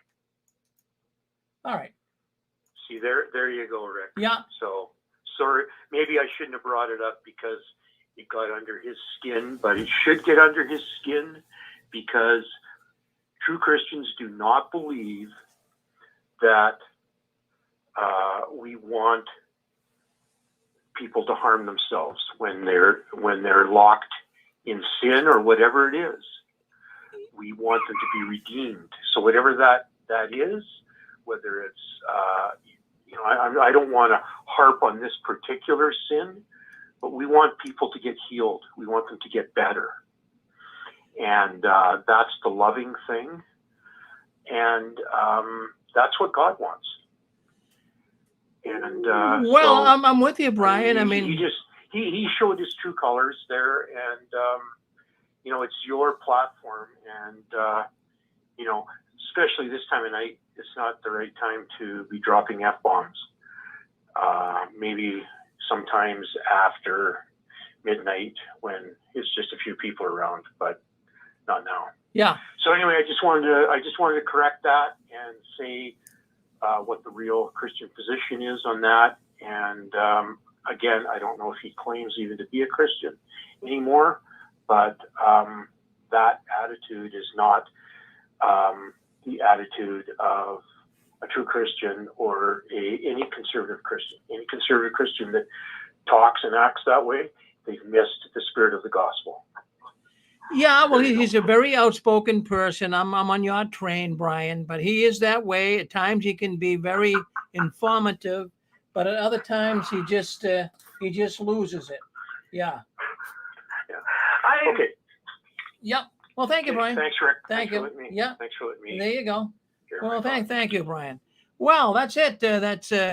Friends, everyone has differing opinions, but you don't want to come on here. We're not trying to in any way lambaste people, as Brian says, to the point. I mean, people are on the edge. Work with people. Mike has got to understand that. You work with people. Hey, did you guys see the 2021 service report? My goodness, for the Jehovah's Witness this year, did you guys see it? Well, it was just released a week or so ago, and I'm going to tell you there's some troubling news for the Watchtower. Big troubling news. Baptisms are plummeting.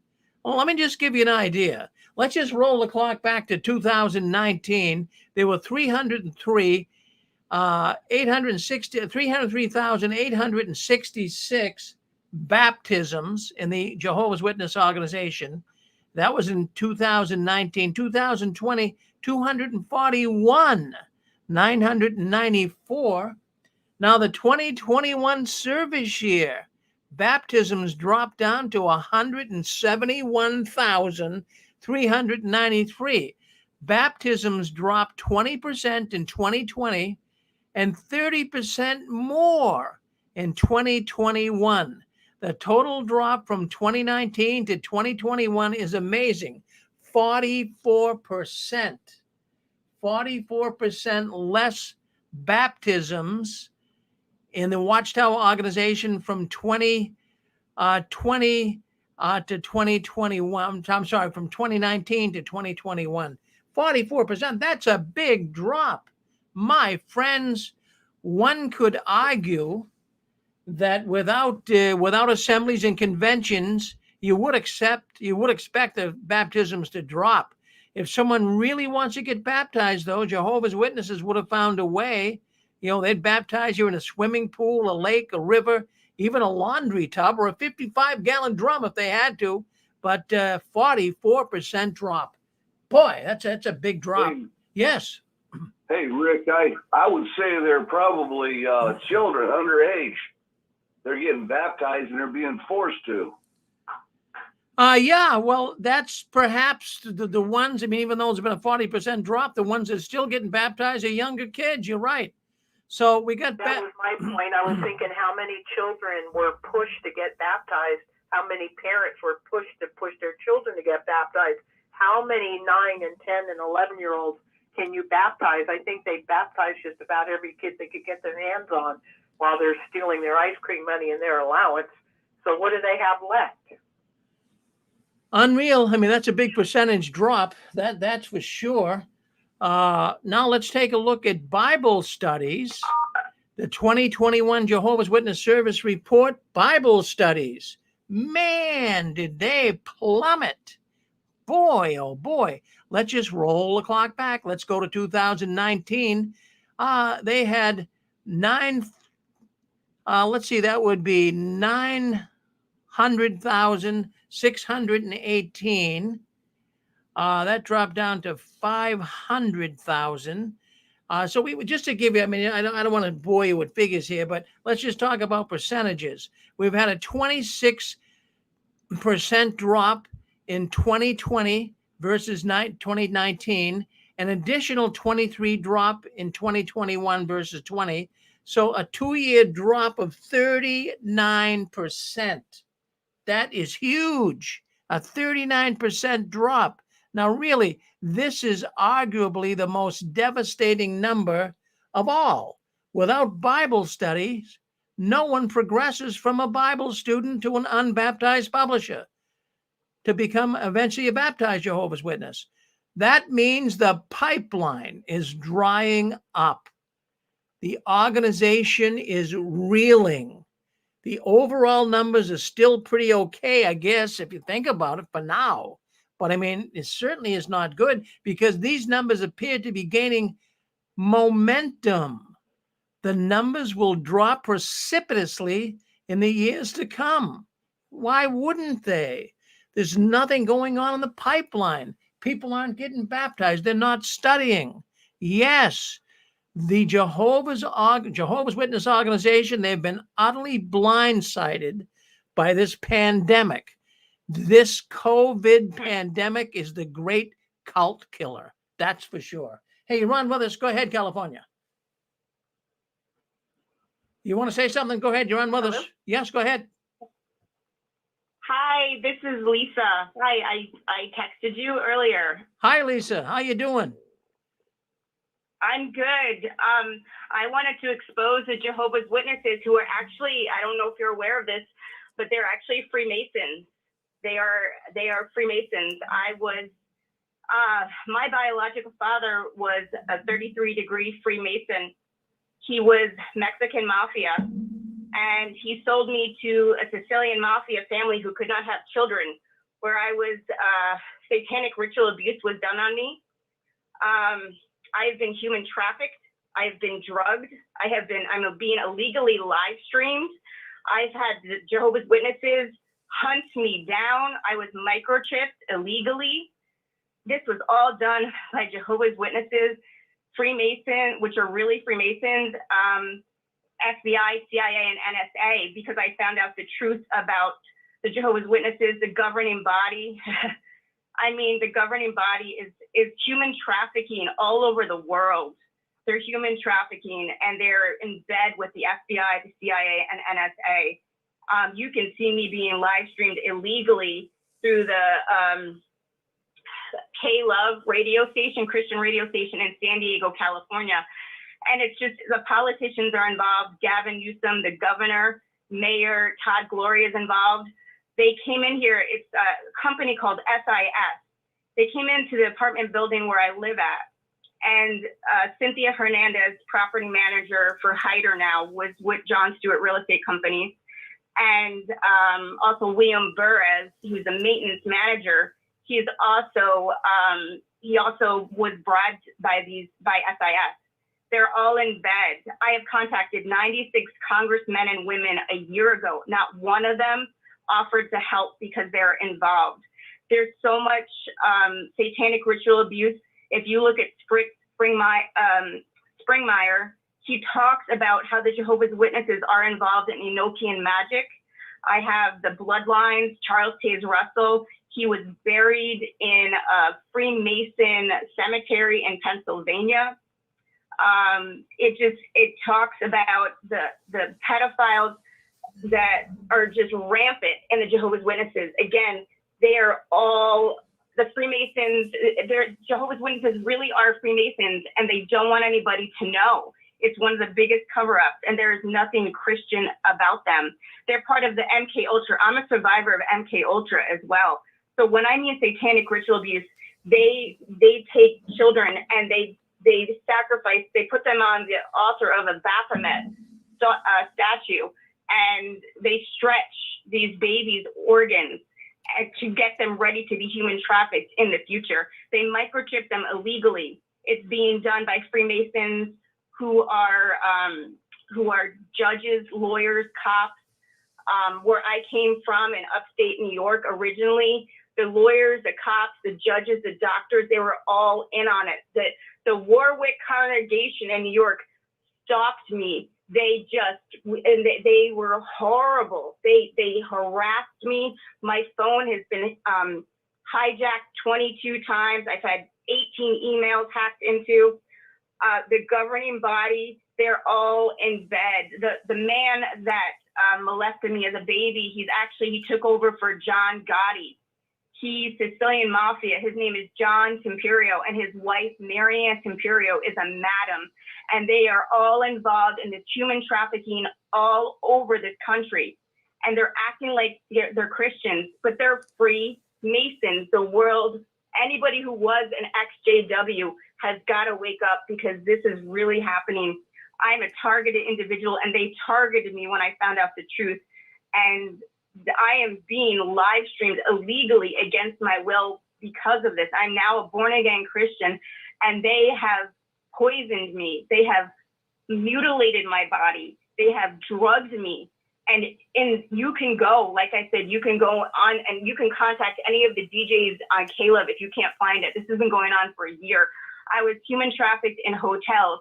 I was human trafficked in domestic violence shelters. They were all getting kickbacks.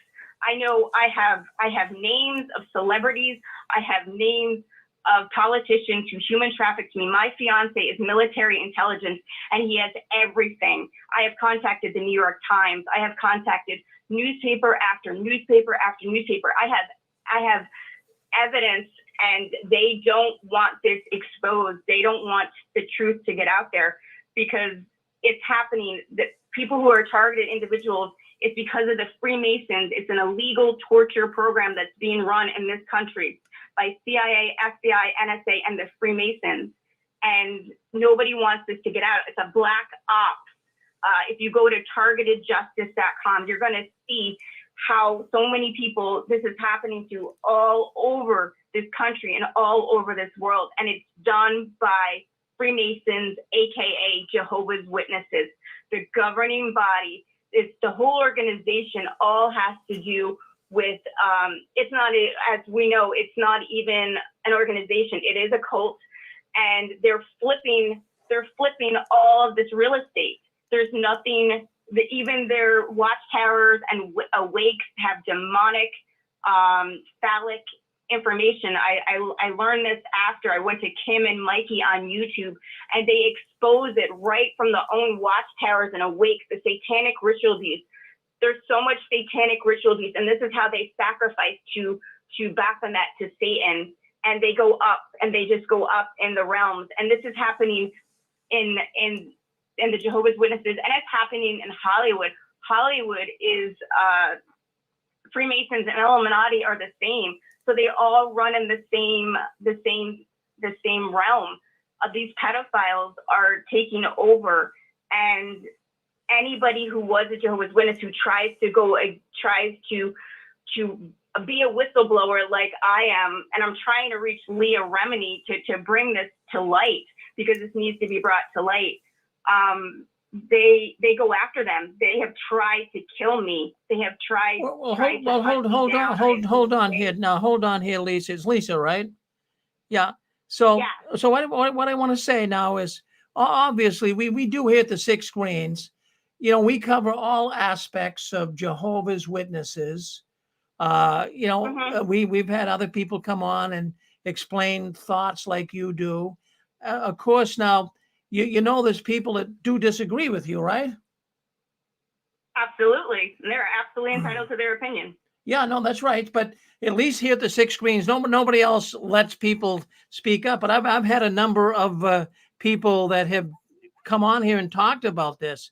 So you sound like a pretty compassionate girl. You don't sound like you want to come on here and make this stuff up.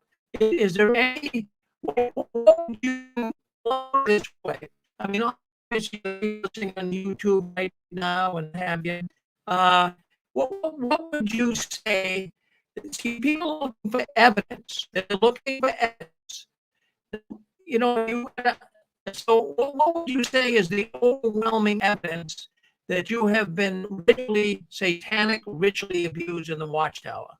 You know, just try to pick one thing that the audience could. I have the Go ahead. I have the mutilation. I have the mutilation on my body, which obviously can't be seen by what they did to me, and it's a marking.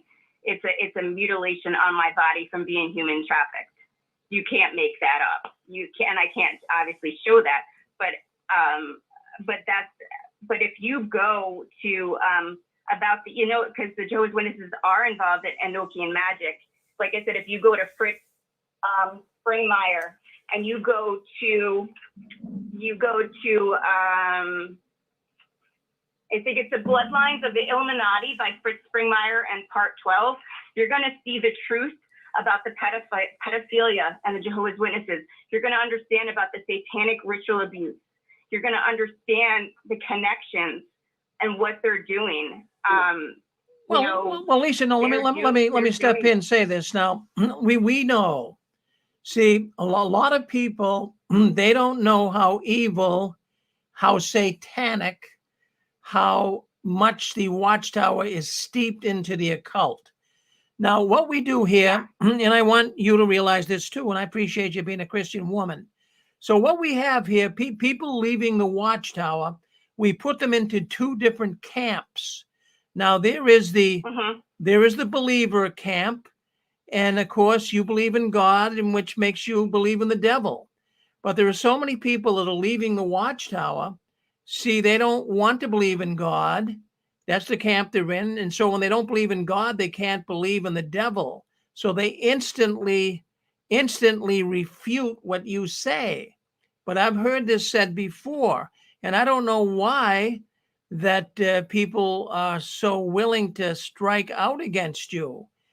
They know the Watchtower is evil. I mean, they're involved in pedophilia. Pedophilia, I mean, you'd have to be steeped into evil practices to start doing these things to children. So I don't know why. Yes. Go ahead. I wanted to share a thought with this lady. This is Dan Clark. How you doing? Hi, how are you? Good. I just want to tell you, you know, I believe your story, and this is a new level of awakening that the organization needs to hear. And I'm going to tell you, I got a lady that I'm going to put you in contact with. She's a Mormon. And when she told me her story, it like blew my mind. It was like incomprehensible because I live in Mormon country up here in Boise, Idaho. She told me she was in a satanic ritual under the Mormon underground, and they were going to cut her sister's baby's heart out and eat it and take a bite of it. And she went before a tribunal in Europe, and you may want to go toward the same one. I don't know how they work this thing, but she gave this testimony. The lady's straight, the lady's sound in mind, the lady's clear. And I had to, it hit me. I go, no, God, no, you know, this lady's crazy. Something's wrong, you know, something's wrong. And I've seen her many times. She actually lives by me now. She's been hiding for years. And it's like you said, there's certain ones that are targeted. We had another lady on the show, on my show a few weeks ago, targeted, raped, gang rape. The governor was in on it. But see, this is new. This is new stuff. This ain't the baby stuff. This ain't the, we just left and they were bad to us. This is deep, deep shit going on in there. And Rick touched on it before. He said, well, I think we're tapping into something here that's really, really big, occultic, and really huge. Yeah. So thank you for having Yeah. the courage to share, because it helps others to step up. And I'll tell you what, I'm going to try to bring this lady on the show. I can't tonight. She doesn't really want to talk about it, but her testimony, I'm telling you guys things. There's things they did to her. Mind control things, mind erasure, AI, torture. Her body's got nanobots coming out all over, which are like little robotic things coming out of her skin. And I'm like, what did they do to you? And she said, they tried to kill me. They've erased my mind several times. It goes, it's unbelievable testimony. I just want to say thank you for the courage to come on. We have to speak up. We have to say it like it is. And when we do, it's going to open the door. It's going to open the doors of our mind to say, what the heck's really going on with Watchtower? They're totally amoral, and they have no moral compass, so they're capable of anything. Thank you. No, thank you. I believe her because Fritz Springmeier talks about the Mormons, and they talk about the Scientologists. It's and then I don't know if you ever heard of Kathy O'Brien. She's also was a part of the MK Ultra, and now they use something called V2K, which is voice to skull. So they use all this mind control, and I totally believe her. I believe her because that's what they did with me. I understand her, and I feel for her. Hey, Rick and Lisa, I just want to say something real quick. For people who might not believe you, I do, and obviously Daniel said he did. And I'll give people who might not want to believe you something to think about. If you take a step back and think about the teachings of Jehovah's Witnesses, they are really demonic. They get people to pass over the emblems of Christ's sacrifice. Pass it over. Don't partake. That is satanic. And when you understand the organization is satanic to start with, it's easier to understand and accept these other things that might sound so crazy to some people. But when you really realize the organization itself started as a satanic cult, no wonder, and it is very believable what they do, what you mentioned. And one more thing I want to mention, some of these TV shows, and I've been watching The Blacklist, it's very interesting. They talk about the cabal, and it's like, and I think the cabal gets a little thrill out of being told people, and so people know about them, and yet they don't believe them. But they're getting their ears tickled by people talking about it, and I think they brag a little bit or feel a little bit more powerful that people talk about them, and they don't believe it, and they know that they really do have that power. Right. Yeah. It's true. And for the people out there that don't believe in God after they're kind of on the fence, and after leaving as a Jehovah's Witness, I've been there. I understand what it's like, because you are so deceived. You're so brainwashed. You're like, how can you believe in God? Why do you want to believe in God after you tried to do the best? You tried to be a good so-called Christian, and you were just completely bamboozled. And it took me a while. It took me a while to come around and actually accept God and realize, this was not his doing. And it's going to take time. And that's what I can say for the people that don't believe in God right now. Give yourself time. Just try to heal and understand that you were deceived. You were brainwashed, and it wasn't your fault. It's them. It's not your fault. And God did not want you to be deceived. I understand, because I've been there. I know what it's like to go all the way full circle, 180 degrees. And now I'm a born again Christian. So I understand that. And you were talking, and when the Jehovah's Witnesses do the memorial, that's part of Enochian magic, is when you're refuting that Jesus Christ doesn't even exist. Yeah.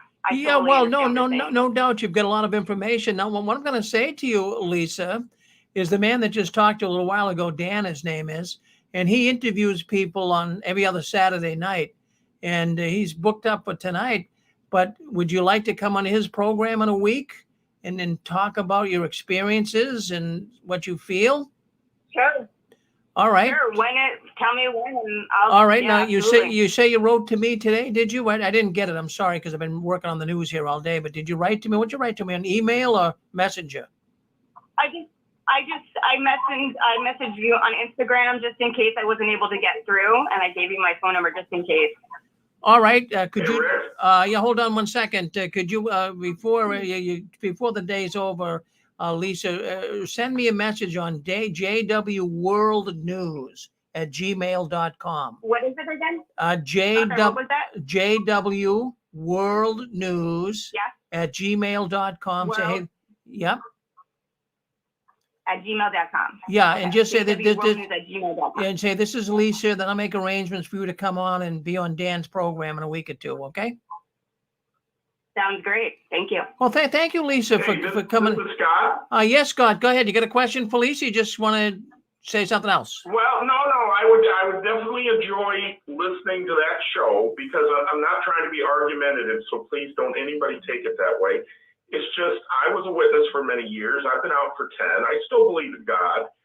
But in all the years that I was involved, I personally don't believe that it is satanic, at least not to the extent that a lot of things that some of the folks on here like to ding the witnesses on. You can go to any religion, Catholics, Protestants, you name them, and you can ding them for pedophilia and a variety of different things and their practices.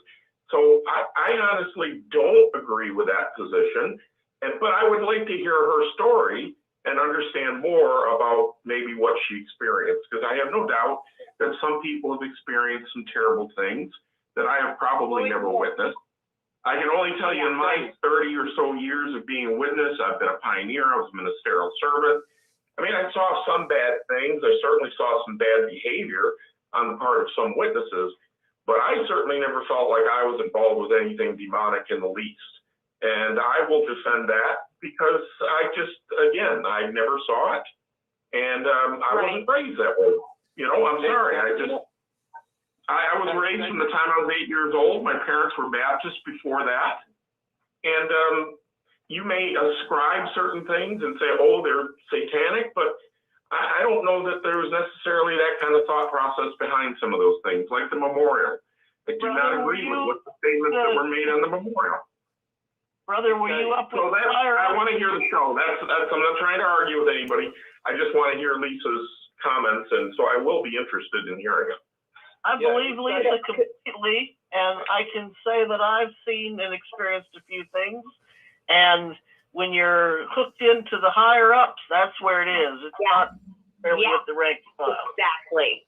Again, I'd like to hear it, definitely. But I think too much gets ascribed to local elders. I mean, I think sometimes we talk about the governing body, but a lot of the brothers, I do a lot of elders, and they were sincere family men.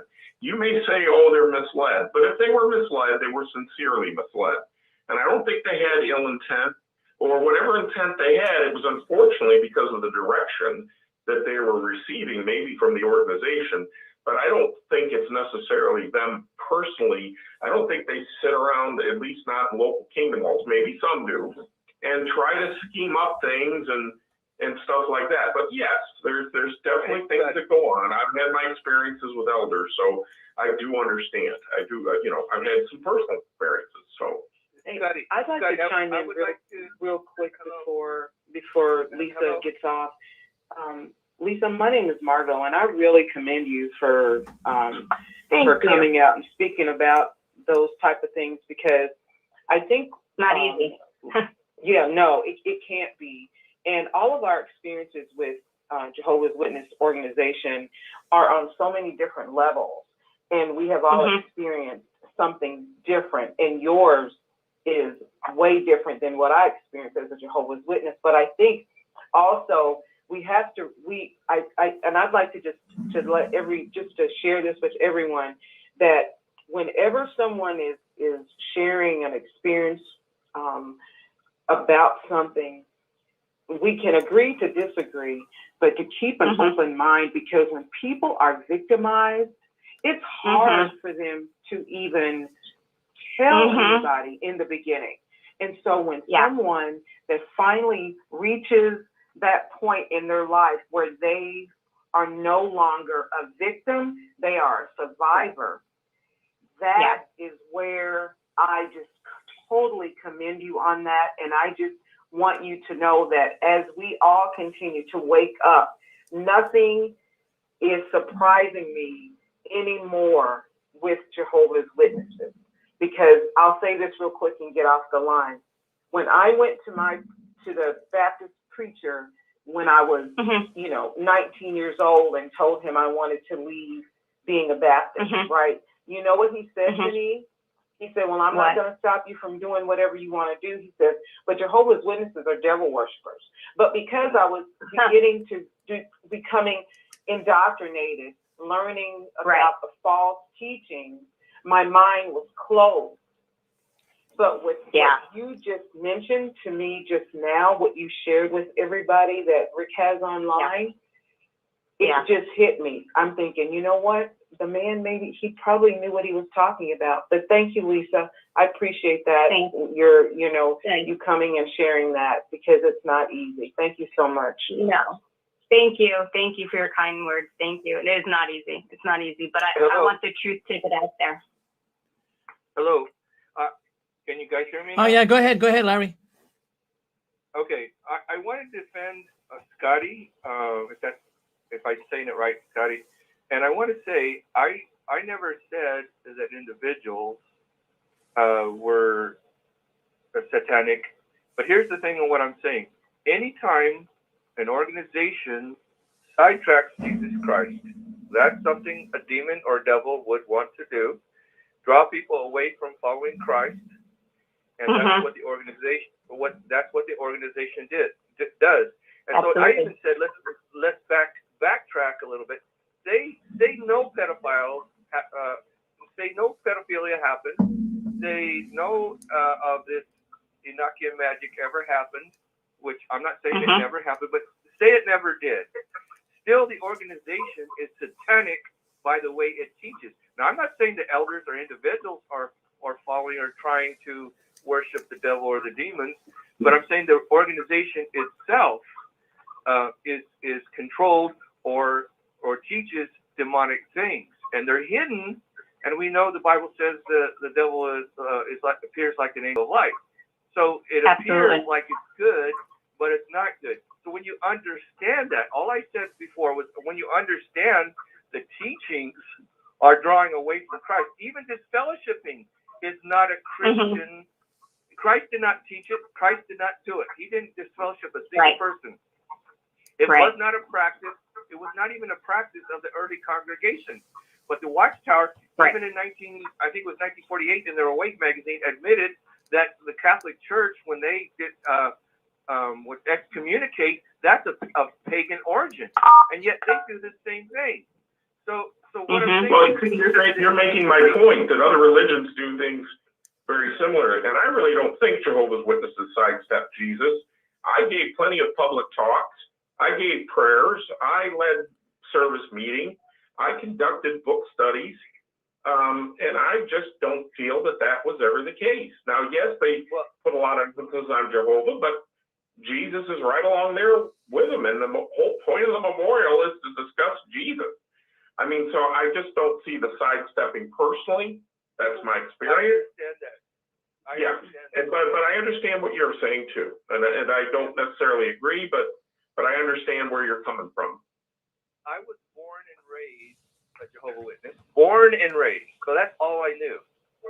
And me too. Pretty much me too, since I was 8 years old. So I was born, absolutely, literally born into it. That's the first thing I knew growing up. That's what I was taught since a baby, and so that's all I knew. And yet, I was in it for 40 years, and yet I've discovered that they even teach. I don't know if you are aware of this, Scotty, that they teach that Jesus Christ is not the mediator except for the 144,000. Now, yes, I'm fully aware of that. You're right. I'm fully aware of that. Hey, Larry, in fact, we've I'm well versed in the doctrine. Don't we've worry about that. I mean, you're not going to hit me up with too many surprises there. We've got so many more people who want to talk to Lisa, so let's open up the lines here. We're going to talk. We got more people who want to say hello to Lisa, so we appreciate everyone calling in, but give some other people some time. Go ahead, you're on with us. I believe we got California, 2 more Californias. Go ahead. Yes, hi, Lisa. My name is Constance. I just wanted to say, boy, did you get my, hi, sweetheart. You really got my attention tonight listening to your testimony. And it's just such a pleasure to meet you. I think you're in California as well. Is that correct? I am. I'm in San Diego, being illegally live streamed on the K-Love Christian Broadcasting website for a year now. Okay, honey. I'm in Northern California. So I was just going to say my loved one was sexually abused, and so was his brother. But I was going to say, I'm really looking forward to your testimony on Dan's show. I know it took a tremendous amount of courage. I can tell, honey, just by listening to you. I can tell. Listen to me. I can tell you are speaking the truth. I can tell. Yeah, there's no fake or anything here. I can tell. And what I wanted to say, sweetheart, I'm going to try not to get emotional, but I just wanted to say, I'm sorry. I'm sorry, honey, for your pain. But I thank you so much for your courage coming on tonight. And I would like to just encourage you, honey. I know your wounds are real deep. They were deeper than other people have been sexually abused. But I just wanted to say, whatever you do, honey, please make that commitment and be on Dan and Angela's show, because I want to tell you, sweetheart, you can help a lot of people, okay? And I mean, you can really help a lot of people. And God bless you, sweetheart. I am a Christian today. I was just like you, love. I didn't want anything to do with God. It was like, really? This is what God's all about? And this is what the Bible's all about? I don't want any part of it. And this organization turns people into being atheists. And I've been out, honey, almost 40 years. Okay, I'm in my mid-60s. And it has been a total journey. And I want to tell you, love, I am so grateful for where I am today. I am so grateful for Rick's show. I'm so grateful for everybody who comes on here. And I can see things like 2020 laser sharp, about this organization. And I am not afraid to speak the truth, okay? I am not, because God said to expose the evildoers, okay? And we always have his hands of protection on us, Psalms 91, okay? So I just want to say, love, it's a pleasure to meet you tonight. And please, don't back out, whatever. Please don't ever back out. Be on that show, because I'm telling you, love, you're going to help a lot of people. There's a lot of people who are suffering in silence. And it's people like you and other ones where we speak up and we have the courage with God's grace and his strength to speak the truth. So I just wanted to say it's a pleasure to meet you, and thank you, honey, so much for coming on tonight. And I really love you. I don't know who you are, but I genuinely love you, Lisa. Thank you. There you go. Hey, we've got Anne Marie. We got Anne Marie coming in from California. Go ahead, Anne Marie. No, I just want to echo everything that Margot said and everything that Constance said. Lisa, I know, just like Constance says she knows, I know with every fiber of my being that you are speaking the truth, and that there is a dam holding back a huge amount of stuff behind your words. I know it. I feel it. The thing is with Watchtower, it's just like Corinthians says, how sneaky they are. The whole world's lying in the power of the wicked one. The evil of the evil is that they're so easily able to portray this persona. Oh, we're so clean, we're so pure, and they fool their people. So anybody who hasn't experienced and hasn't seen it, well, guess what? Reality is not based on you didn't see it, because I knew many people that were sweet and loving, quote unquote, Jehovah's Witnesses. They had no idea either. How? Because they're all indoctrinated. They're all hypnotized. And so all of this can go on, and the deeper you dig, the more dirt you find. But the lower class, the bottom of the pyramid, all the little guys, the rank and file, they're just little robots going around making the organization look good. And the organization, as far as I know, as far as I feel in my gut, they're all laughing. And the governing body, to me, they're all just puppets. They know what's going on. But they're stuck in their position. They can't escape. I know you're telling the truth. We have had others, as Rick said, we have had others over the years come on the show and tell us some really scary stuff. And it's pretty much echoing everything that you said. Also, there was a wonderful dear brother that worked out of Bethel. He and his fellow friends at Bethel, a small group, were gathering evidence of the dirt of the governing body and the evil that they do. And the last we heard from him was January 19, 2019, where he said on the show to Rick that he and some of his guys had discovered this horrible on the dark web, some kind of pedophile thing. I don't know if it's human trafficking, child. It had to do with pornography, deep, bad stuff. And you know what? They let him get out of Warwick. He calls Rick. He says, "Hey, Rick, I'm fine. I got out of Warwick. I'm back in Brooklyn." And guess what? He disappeared. Yes, that's what they do. That's what they do. The Warwick congregation stalked me, hunted me down. I mean, it was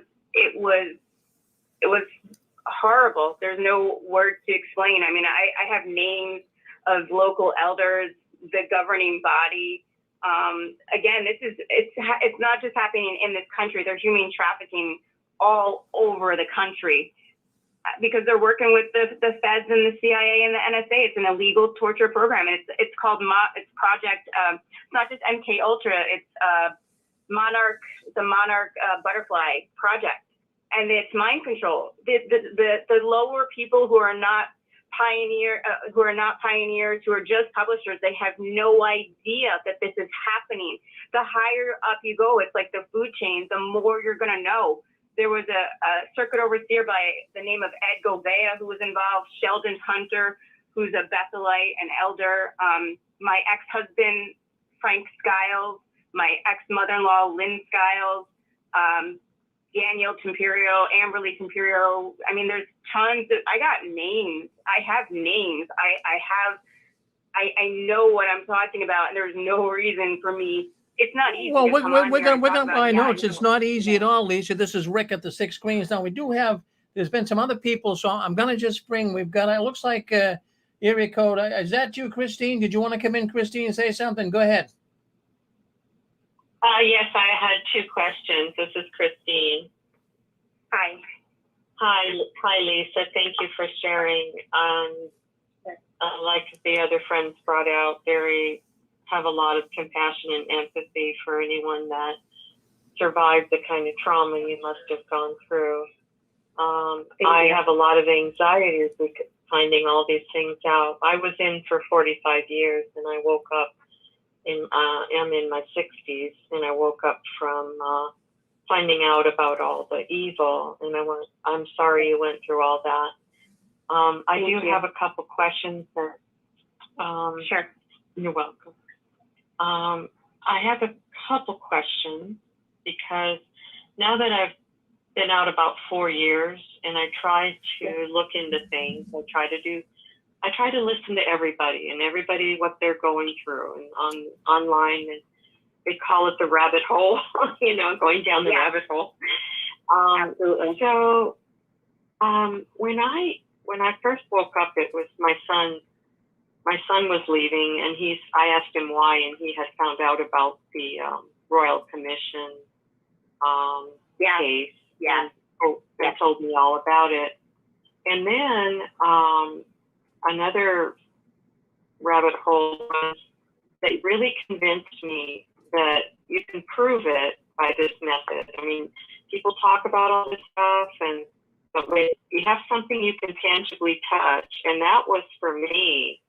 I looked into the subliminals that are in all, and I mean all of the artwork in Watchtower.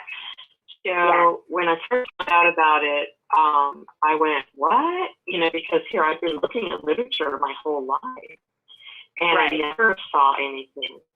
well, I got on a few channels, I did some research, and I blew up the pictures on my computer. You know, you can blow them up. And there's at least 10, if not more, in every piece of work. And I finally stopped looking because I thought, well, I've seen enough. I know it's there. For some reason, for me, it's a tangible proof that the whole organization is saturated with demonic, satanic indoctrination. Because if you guys are looking at that and you don't see it, it's still going in. It's still going in your mind. And our children, I mean, I read my Bible stories book to my children over and over and over. I never saw anything. So it's hidden in plain sight. So my question to you is, can you speak on that? As far as, do you have any other information about how they get away with that, or who's actually, is there some type of a printing technique that they use that this saturates all the literature with demonic symbols and ghosts and demons? Well, we'll probably have to, I'm going to give you about 2 minutes to give you a little expose, Lisa. Then might be cut into another program, but we're going to get you on a program in 2 weeks if all goes well. And you can tell the whole story because we got some other programs coming up. But we'll take about 2 or 3 minutes if you could, and then we can wrap that up. Okay? Yeah, I just have that question. Well, I had one more question, but go ahead with that. If you could answer me on, give me any insight into that. I honestly don't know, but when I was waking up, and I was in it for 40 years, when I woke up, I went online, and maybe they can give you this information. It's called Tim and Mikey, and they're on YouTube. They're XJW. Oh, yeah, I've watched all that. Yeah, that's when I woke up, and I started really, and but I'm not really sure. I know it has to do with the art department that's involved and the writing department. So those are the culprits. Those are really the people. I thought you might have been maybe had more insight into that, but yeah, I've done the research and I know it's there. It's just that I thought you might have had some type of connection with any of that. But my other question, one more quick. I'll be quick, Richard. My other question is, when they started building the new headquarters and all these names are coming in, Warwick, Walkhill, those names sound satanic. Are they? Yeah. I mean, Warwick, Wicking, I mean. Those are just the towns. I'm not sure. I haven't done the research, but I do know that the Church of Satan is located in Poughkeepsie, New York. So that they're all,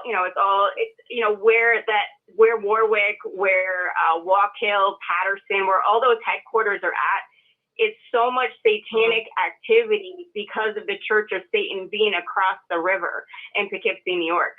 So you got all this stuff. So, you know what I mean? The whole land, the land is just, it's they all, and again, you got it's not just the Jehovah's Witnesses, but you got the lawyers and the judges and the cops that are working with them to do all this and to cover this up. They are protected. They're protected. The JWs are protected. They were told when I was exposing this, the cops were coming in there, and the elders and the congregation and the governing body said, keep your mouth shut, lie, because we don't want anything to look bad on the organization. So, this is why this stuff doesn't get exposed, but I know for a fact that area is very satanic just because of the Church of Satan is literally in Poughkeepsie, New York. So I know that not really answering your question completely. I'm not sure if that Warwick, if that is satanic. It could be. I guess you'd have to do a little bit of research on the town. I know it's the area. There is a lot of the Native Americans were killed in that area. So who knows? So that's probably, like I said, there's Poughkeepsie, there's New Paltz, there's Highland. That's all the area. There's Walkhill. But it comes a lot of Native American Indian wars were fought in that area. You know what comes to mind, Lisa, Rick, you went up there to try to talk to a council of some sort, some type of a city council to warn them about the Jehovah's Witnesses, and they blocked you out. And I'm wondering if that was part of the protection that was given for the organization, because you tried, Rick. You tried to. Oh yeah, no, hard. I tried. I put together a good little spiel, but they shut me right down. Yeah. Which I had, I got into that hearing on the basis of it was an open hearing. But as soon as I came in and said, I didn't get to say too much, they shut me down. And then I found out the next day because I called the Ramapo town office, and evidently it was a Watchtower lawyer that did it. So they were, they don't want anything being bad said about them. It was terrible. Yeah. So that came to mind. Yeah. And if I have one more, I do have one more question. I'm so sorry. It just came up. Lisa, do you have any ideas of why they're starting this new studio idea to build studios and invite the young ones to come and act? For some reason, my mind goes to, they might have something in mind. Human trafficking and human trafficking, MK Ultra. That's really what it comes down to. Get the parents to let go of their children. Parents sending their children there, like parents send their children to Bethel. Well, they're not children, but now this will be a basis for getting the young children up there and possibly away from their parents. It just, I'm not an evil person, and I don't think evilly, but ever since I went down the rabbit hole of all this stuff going on, I don't, like the sister said, the other caller said, nothing surprises some of us who've been looking at these things. I believe everything you've said, and I think that, you do need to be careful. I hope you're okay. I hope you're safe. But it doesn't surprise me, and that's why I'm worried about these studio things, parents sending their children out there. And, I don't know. I'm so scared for the children. Yeah. You're right. Anyway, you should be, because that's really how they bring them in. Well, we're going to have to end it there. We've got another program coming up. Thank you. Now, Lisa, you're gonna be coming on in 2 weeks. I'll be in touch. Thank you, Christine, for coming in. Thank everyone. Lots of participation tonight. Thank you. And I want to tell everyone too, we really appreciate the presence here. We got a lot of people listening in YouTube, and in what we do that other activists don't do. And I just want to make this very clear. If you're listening on Facebook Live, you're listening on YouTube, Six Screens Video Suite, Radio Network, wherever you're listening in, but please understand something. People say, well, why do you have people look at? A lot of people do not believe in satanic ritual abuse. And there's a reason why. There's a reason why you don't. Many people, like I said earlier, if you don't believe in God, you can't believe in the devil. But there's a large segment of people that do agree that there is satanic ritual abuse taking place. Now, you don't have to agree, but Lisa is going to tell her story in 2 weeks, if all goes well, on Dan and Angela's program, Heart to Heart. Now, Heart to Heart's coming up next. They do have a guest. Now, what we're going to do tonight, we're going to go YouTube live streaming. So if you're on YouTube, don't go anywhere. They will be right on. If this YouTube feed goes off, just get on Rick Farron YouTube and pick it up there again. But they're going to be on. We're going to try something different. I've got this new yard stream where we can talk. But the issue we have is bringing a telephone line in at the same time. So there might be a little bit of delay in the voice syncing with the video. So don't let that bother you. You should be able to hear it fine by just listening in on YouTube. And you'll hear it on the Six Screens Video Suite as well as on our telephone radio network. Friends, I want to thank you all for coming into JW World News tonight.